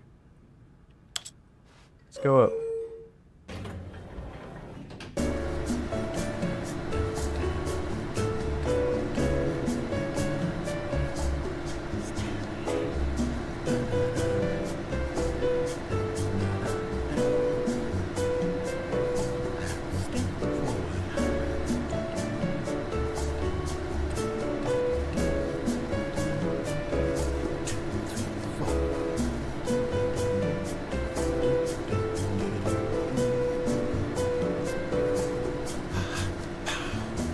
I knew the narrator was humming along.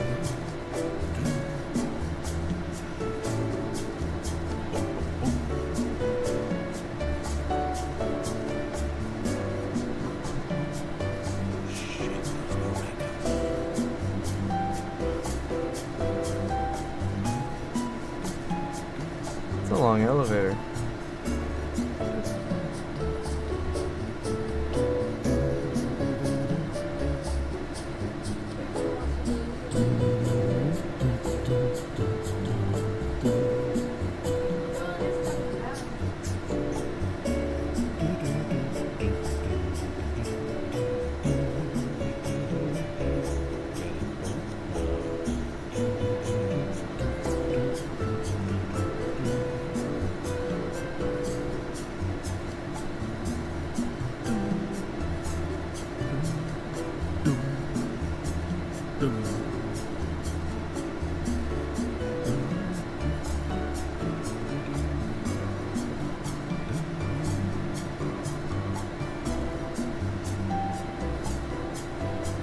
Hang on, I need to get a drink real quick.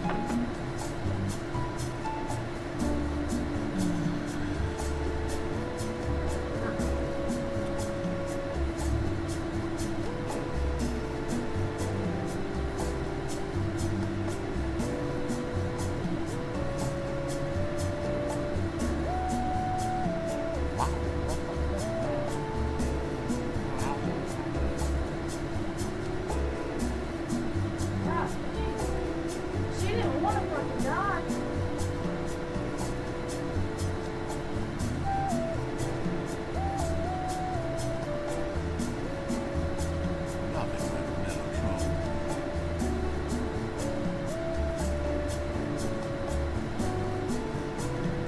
Alright, I'll camp that motherfucker. I'm starting to feel like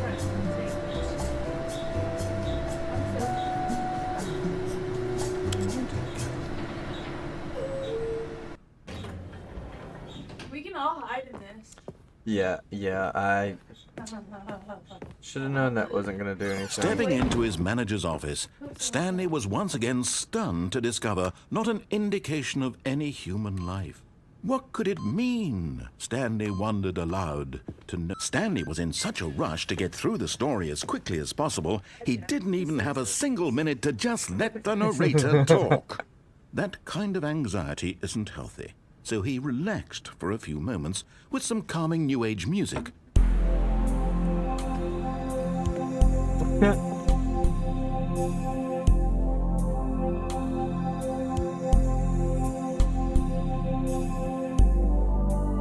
Feeling soothed and rejuvenated, Stanley calmly walked forward into the opened passageway.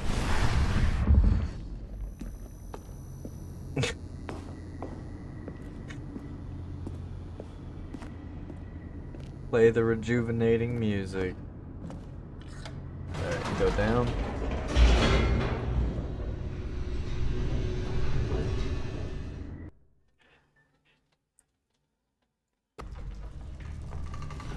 Alrighty.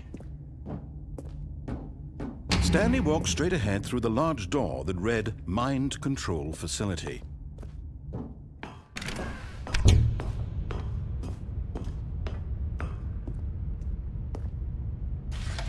The lights rose on an enormous room packed with television screens. What But last time horrible I came out secret from did up this there. place hold? Stanley thought to himself. Did he have the strength to find out?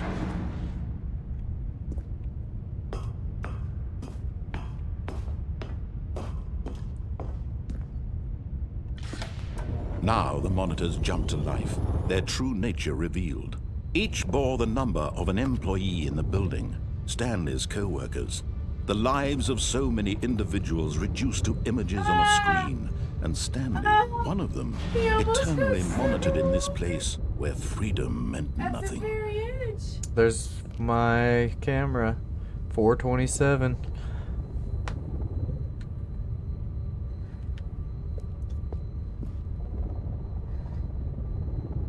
.528's got an issue. 104 is fired. Oh, I need to go this way now, huh?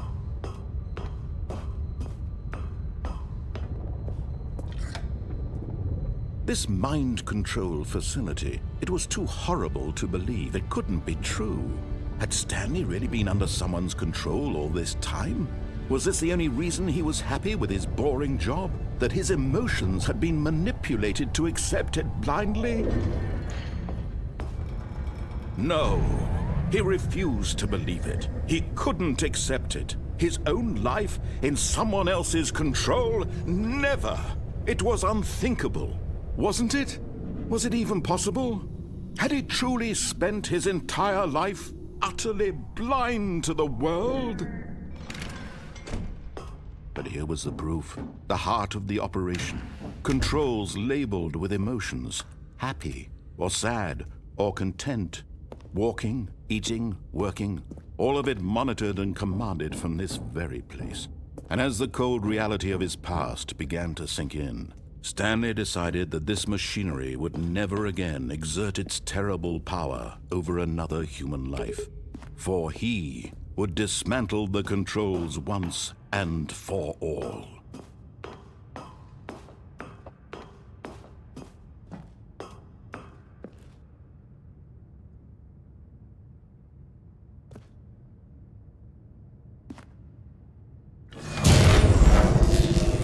Alright, we shut it down.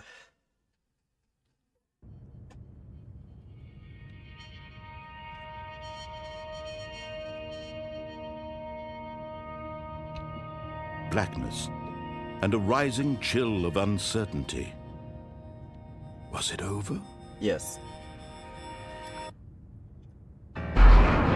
Yes. He had won. He had defeated the machine. Unshackled himself from someone else's command. Freedom was mere moments away. And yet, even as the immense door slowly opened, Stanley reflected on how many puzzles still lay unsolved. Where had his co-workers gone? How had he been freed from the machine's grasp?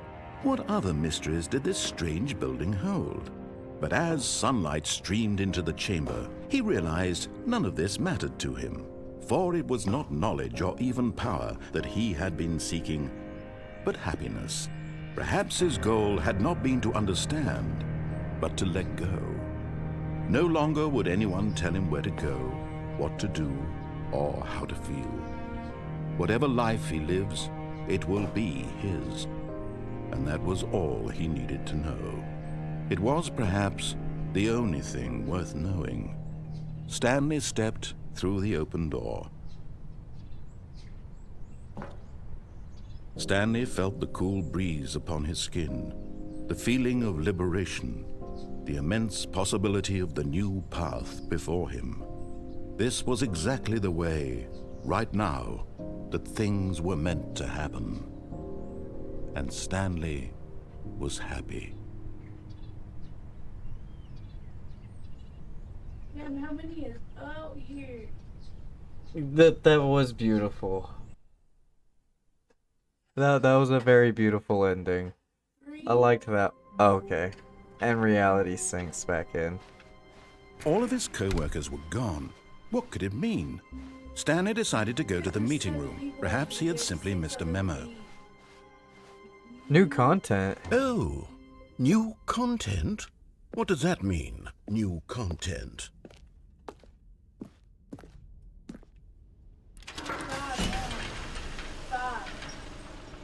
Wait, I haven't even done the old content.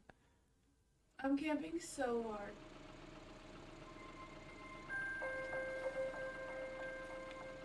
Four. Hello, and thank you for playing the Stanley Parable Ultra Deluxe. As you may know, the Stanley Parable was a video game released in 2013 on home computers. After receiving critical and commercial success, it was expanded upon in 2022 with the Stanley Parable Ultra Deluxe, a reimagining How of did the you game not for start the consoles old and home content? computers. Bro, I've just been exploring. The Stanley Parable Ultra Deluxe features exciting new content that Everything the broadens and narrator has expands told the me to world of do, the I've just Stanley been doing the Parable, complete delighting opposite of it. audiences the world over. Please, step inside and see what thrilling new adventures await in The Stanley Parable Ultra Deluxe. Oh, well, this sounds delightful. I'm very excited to see the thrilling new Ultra Deluxe content. Well, we're here. Okay, so far it's an elevator.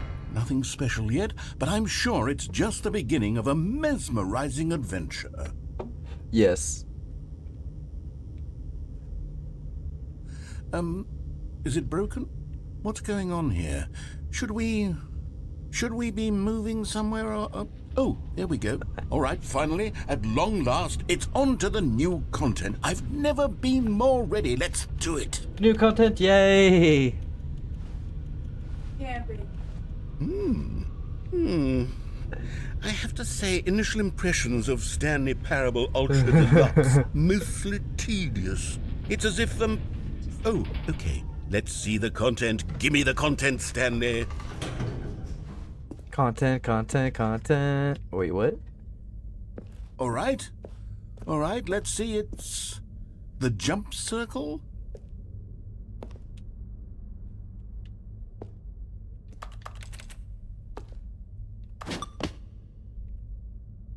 What?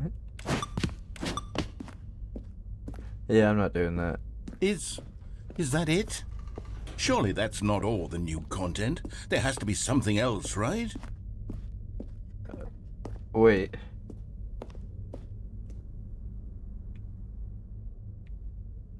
I don't want to do the jump circle. I want to just skip it. They're searching me. But at the same time, I want to finish it. I'm gonna do it.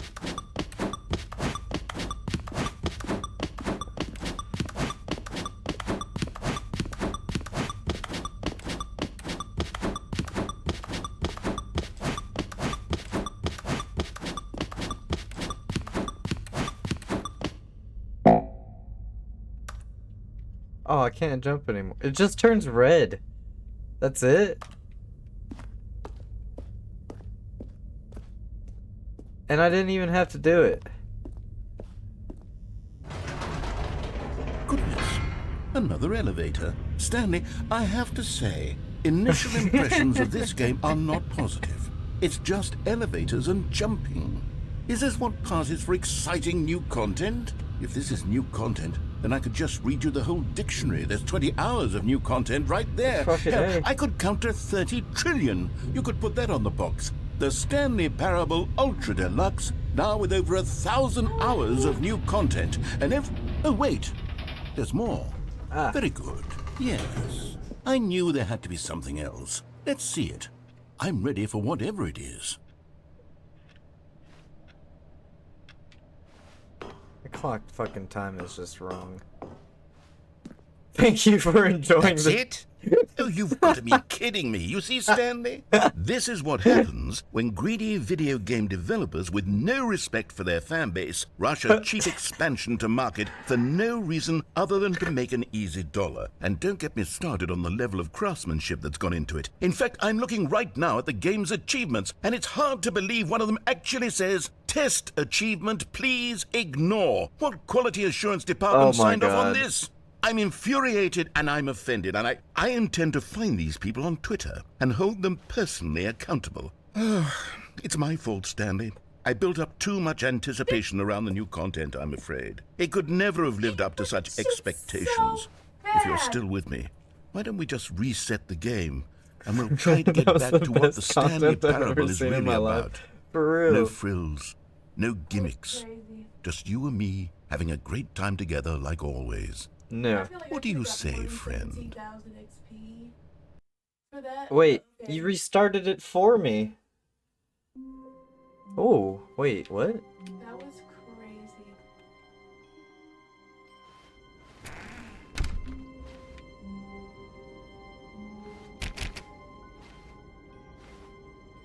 That's what I was expecting to see All 'cause of the when I walked out of my office. Good sniper.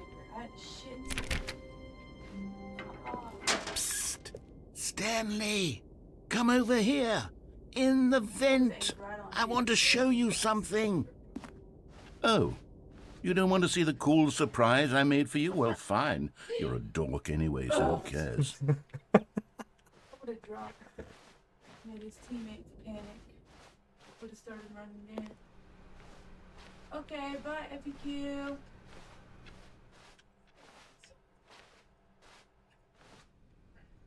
Wait, is this back to the old game? When Stanley came to a set of 2 open doors, he entered the door on his left.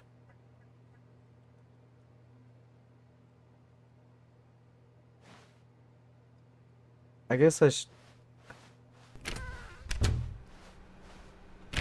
I missed the new content already. I want to go back. Yet there was not a single person here either. Feeling a wave of disbelief, Stanley decided to go up to his boss's office, hoping he might find an answer there.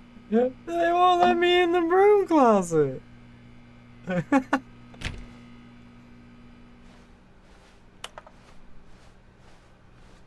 They Coming to a actually staircase, boarded it Stanley up. walked upstairs to his boss's office.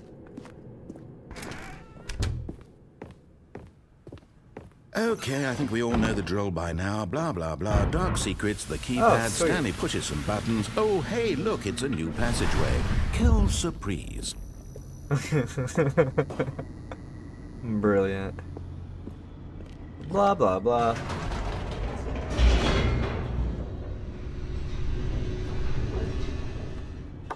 Even the narrator got tired of saying the same thing over and over again.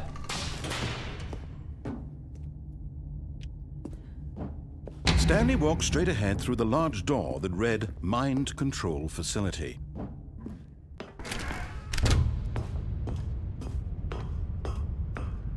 What was this?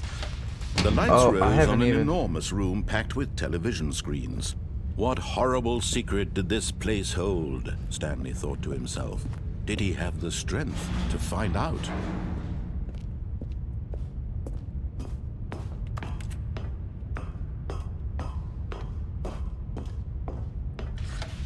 Now the monitors jumped to life, their true nature revealed. Each bore the number of an employee in the building, Stanley's co-workers.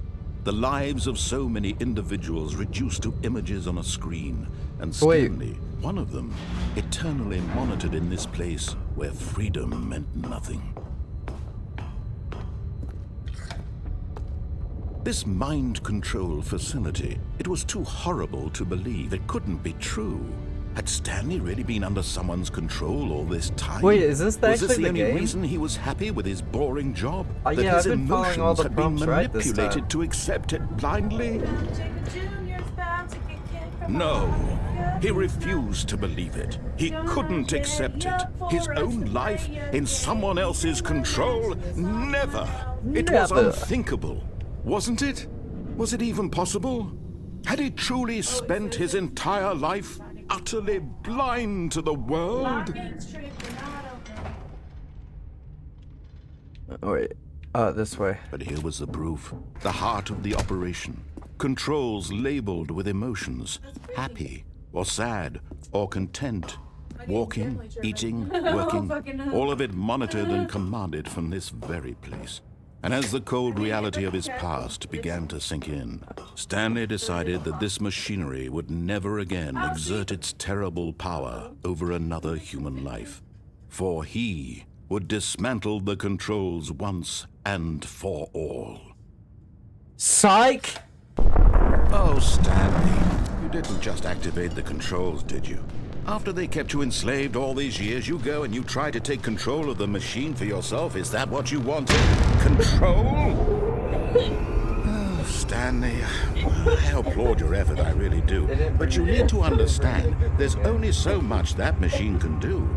You were supposed to let it go, turn the controls off, and leave. If you want to throw my story off track, you're going to have to do much better than that. I'm afraid you don't have nearly the power you think you do. For example, and I believe you'll find this pertinent, Stanley suddenly realized he had just initiated the network's emergency detonation system. In the event that this machine is activated without proper DNA identification, nuclear detonators are set to explode, eliminating the entire complex. How long until detonation then?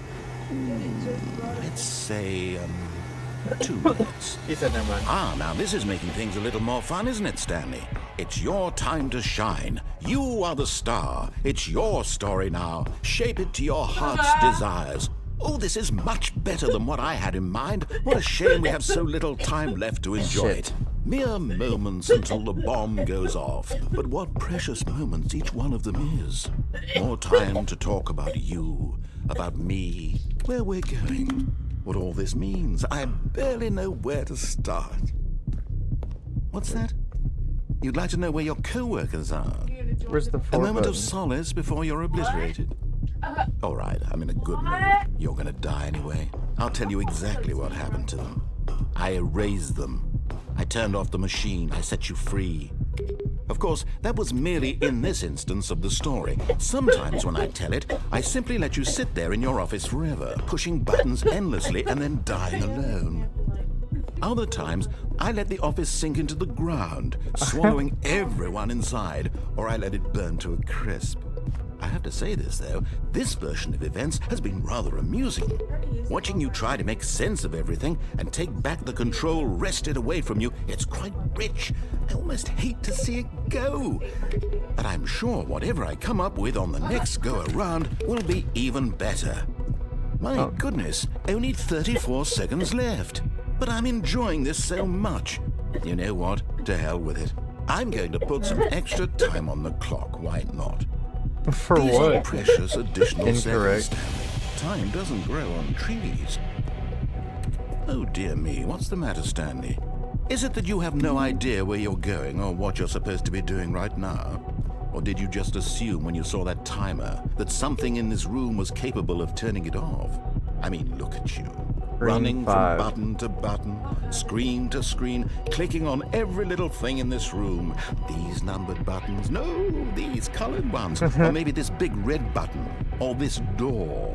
Everything, anything, something here will save me. Why would you think that, Stanley? That this video game can be beaten? Yeah, it Won, can. solved? Do you have any idea what your purpose in this place is? Stanley, you're in for quite a disappointment. But here's a spoiler for you. That timer isn't a catalyst to keep the action moving along. It's just seconds ticking away to your death. You're only still playing instead of watching a cutscene because I want to watch you for every moment that you're powerless. God To see damn. you made humble. This is not a challenge. It's a tragedy. You wanted to control this world, that's fine. But I'm going to destroy it first, so you can't. Take a look at the clock, Stanley. That's 30 seconds you have left to struggle. I'm not gonna let you 30 watch me seconds until a struggle. big boom and then nothing. I'm just gonna No sit ending, here and take it like a just you man. being blown to pieces. I'll wait. Will you cling desperately to your frail life, or will you let it go peacefully? Another choice. Make it count, or don't. It's all the same to me, all a part of the joke. And believe me, I will be laughing at every second of your inevitable life from the moment we fade in until the moment I say, Have "Happily fun. ever I picked the bus driver first.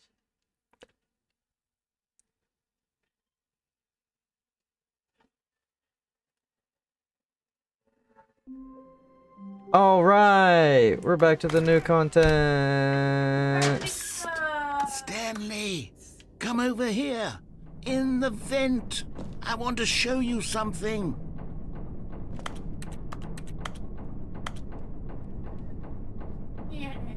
I'm in the vent.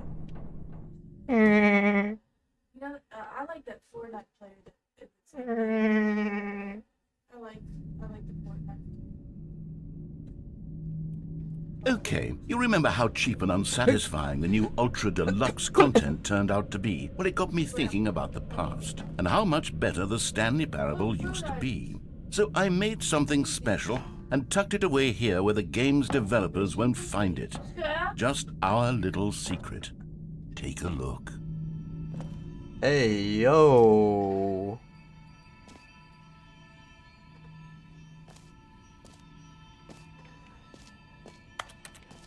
What'd you make here, narrator? I like it. I call it the Memory Zone. It's where I've been storing all my favorite memories so I can relive the peak experiences of my life whenever I want. The memory Experiences zone. like the launch of the Stanley Parable on PC. Hey, yo.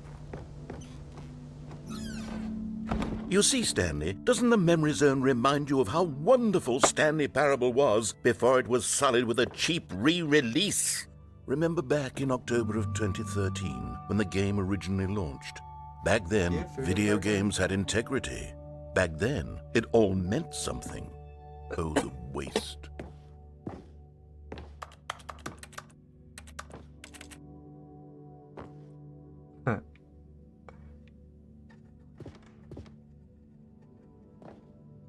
Our first kiss, my first car. The release of Stanley Parable in 2013.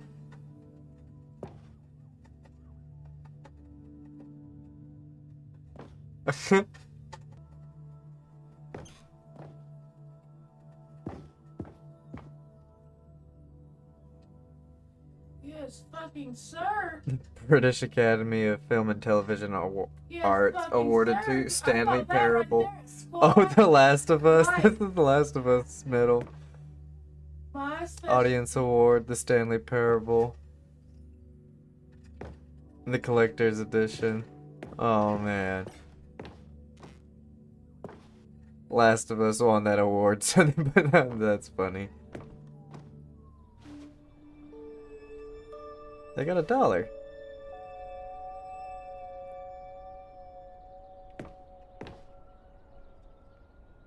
Begin the demo.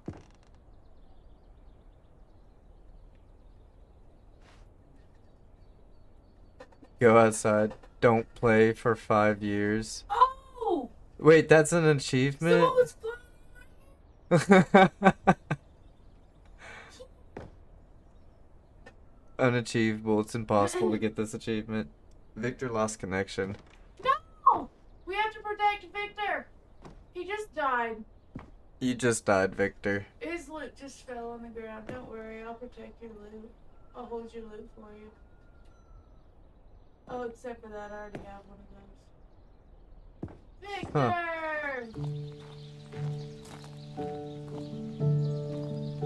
I don't think he can come back.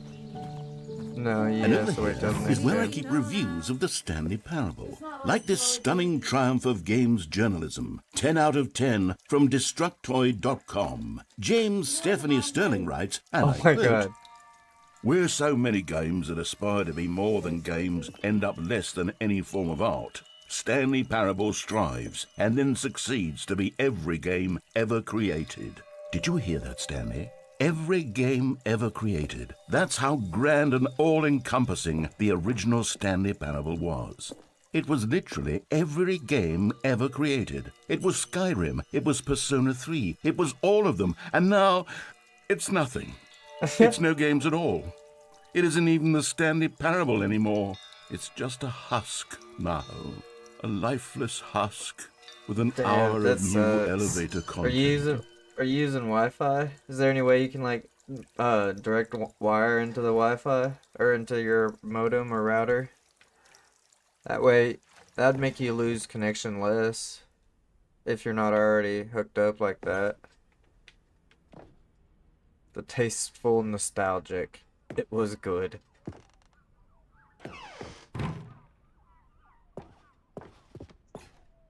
Oof. Original. Well, there went that idea. I want to go into the maintenance zone. I'm gonna play my game off of the window. Ah. Just lose connection and it kicks you out, bruh. That sucks. Here's another moving passage, this time from GameSpot.com. The Stanley Parable is both a richly stimulating commentary on the nature of choice in games and one that offers some of the most enjoyable, surprising, and rewarding choices I've ever been confronted with in a game. 9 out of 10. Don't you get it, Stanley? The game was perfect. It didn't need anything else. It didn't need new content. It just needed to be left alone, to spend the rest of time collecting dust in the hallowed hall of beloved video game memories.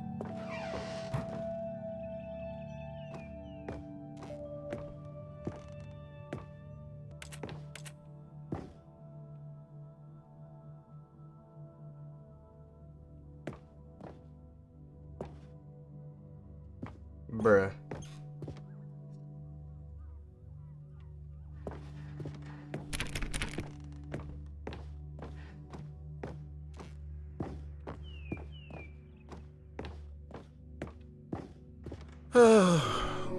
These were simpler times, Stanley. But I wouldn't give to go back to have it all over again. Oh, hey. Wait, hang on. I don't recall this part of the memory zone before. What's this? What's down here? Cold drinks. $1.25. $1.25? Holy shit. Oh no. Oh God, no. Stanley, it's a collection of reviews from Steam, the online video game distributor. I haven't looked at these in years. I can't even imagine what's been collecting down here. Oh, kill it. Surely these reviews were glowing as well, weren't they?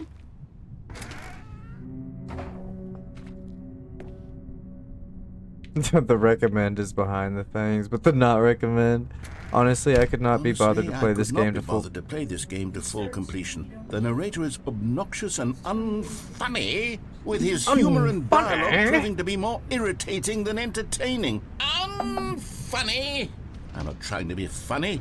I'm trying to make a serious work of art. I suppose I could write up a handful of gags to insert into the Stanley Parable, but the game is already such a densely layered web of profound philosophical insights that I can't even imagine where I'd have the room to stick them.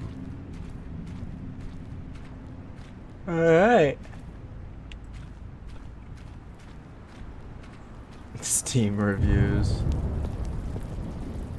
The recommended ones are blurred out. But the not recommended let's aren't. see what this one says. While the idea for the game is good, for someone who prefers non-linear games, this preachiness gets annoying fast. Preachy? Stanley? I'm not preachy, am I? Well, You can tell me if I'm preachy. Honestly, you can. Oh, goodness. This is actually quite shocking for me. Well, to be honest, I had always thought of the game's dialogue as being rather terse to begin with. You can't know how much fluff I cut from the game to get it to feel as light and airy as it... Well, I always thought it did. But maybe it wasn't. Oh dear. What an awful memory to have to hold on to. These black marks on my otherwise unimpeachable track record. I feel like a failure. Like I let these people down. sure did. Perhaps the Stanley Parable isn't quite as sterling as I always remembered.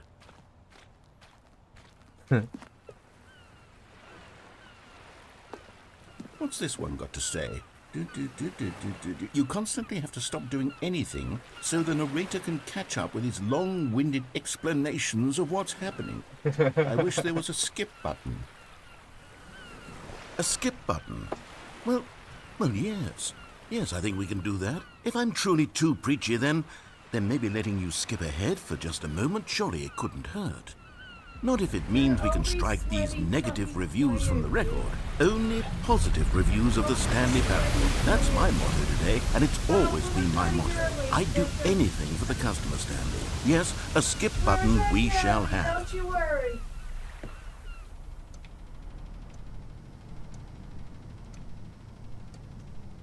And here it is. Go ahead and give it a shot. I'll pop you forward in time so that the second my incessant droning starts to bore you, with just the push of a button, you'll have zipped right past it. It's what the players have been asking for, and I'm very proud to have delivered.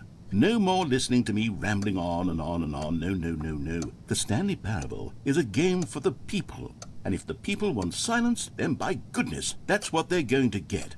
Well, don't sit around waiting for me to shut up. Go ahead and make me shut up. Here, we'll pretend that I've just begun an interminable monologue, and it goes something like this. Let's go. The story, and the choices, or what have you, and therefore, by becoming it is, so on and so forth, until inevitably, we all until the end of time, at which time everything all at once, so, now you see, blah, blah, blah, blah, blah, blah, blah, blah, blah, blah, blah, blah, blah, blah, blah. We've eaten too much and it can't be just yet, no, until 245. That the logic of elimination working backwards, the deduction therefore becomes impossible to manufacture. It went on for nearly 10,000 years, until just yesterday, here and there, forward and back, and never a moment before lunchtime. It can't be. It's the only thing there is. How many billions left until so much more than forever ago? Which is why I say, the story, and the choices, or what have you, and therefore, by becoming it is, so on and so forth, until inevitably, we all until the end of time, at which time everything all at once, so, now you see, blah, blah, blah, blah, blah, blah, blah, blah, blah, blah, blah, blah, blah, blah, blah. We've eaten too much and it can't be just yet, no, until 245. That the logic of elimination working backwards, the deduction therefore becomes impossible to manufacture. It went on for nearly 10,000 years, until just yesterday, here and there, forward and back, and never a moment before lunchtime. It can't be. It's the only thing there is. How many billions left until so much more than forever ago? Which is why I say, the story, and the choices, or what have you, and therefore, by Oh, you're back, you see. You were only frozen in time for a few minutes, but it was plenty of time for me to deliver a long, rambling monologue full of unnecessary verbal flourishes and lengthy ruminations on the nature of choice in video games. 5 minutes. Of course, I happen to believe it was perhaps one of my more profound such ruminations. Not that, of course, you need a description of it, but if I had to describe it, I'd say it was perhaps less of a rumination and more of a treatise. Or maybe a manifesto. Look, I'll outline it for you very briefly, and you can tell me what you think. Okay. So my theory is that any choice you've ever made is simply a series of choices made by the person who you are, or were, or will be at the time of having made said choice. That is to say, if by articulating a choice you've already made, you bring that choice into being, then by making no choice and saying nothing, are you not simply erecting in the sanctuary of time a monument to every person you've ever been, making every choice to which you've ever given your Greek gift of mortal and yet timeless thought? Or rather, do all of the choices you've ever made, in fact, make you more not this kind of person, and in fact do the very opposite? You see, it could in fact be both of these things at once, that you are both making choices and not making choices, and that they are both affecting you and not affecting you at the same time by virtue of the fact that you both are and are not making them. Okay, at first, I was leaning towards manifesto, but now I'm going to circle around and slap the treatise label on this one. I think it has much more of a treatise vibe to it. But wouldn't you say that manifesto just has a much grander sort of tone? It has a mouthfeel that is rich with ambition and history. Ambitious history, if you will. See, now you've gotten me going back to manifesto. Heavens, at this rate, we're going to be here all day. Okay, look. I have a method for exactly this sort of situation, and I do find myself in this situation frequently. I'm going to say each word back and forth in repeated succession until I become sick of one or the other, in which case the word I am not sick of shall be the victor. It is an unimpeachable strategy, Stanley. It's rescued me from disaster in countless situations. Let's go. All right, here we go. Treatise, manifesto, treatise, manifesto. Treatise, manifesto, treatise, manifesto, treatise, manifesto, treatise, manifesto, treatise, manifesto, treatise, manifesto, treatise, manifesto, treatise, manifesto, treatise, manifesto, treatise, manifesto, treatise, manifesto, treatise, manifesto, treatise, manifesto, treatise, manifesto, treatise, manifesto, treatise, manifesto, treatise, manifesto, treatise, manifesto, treatise,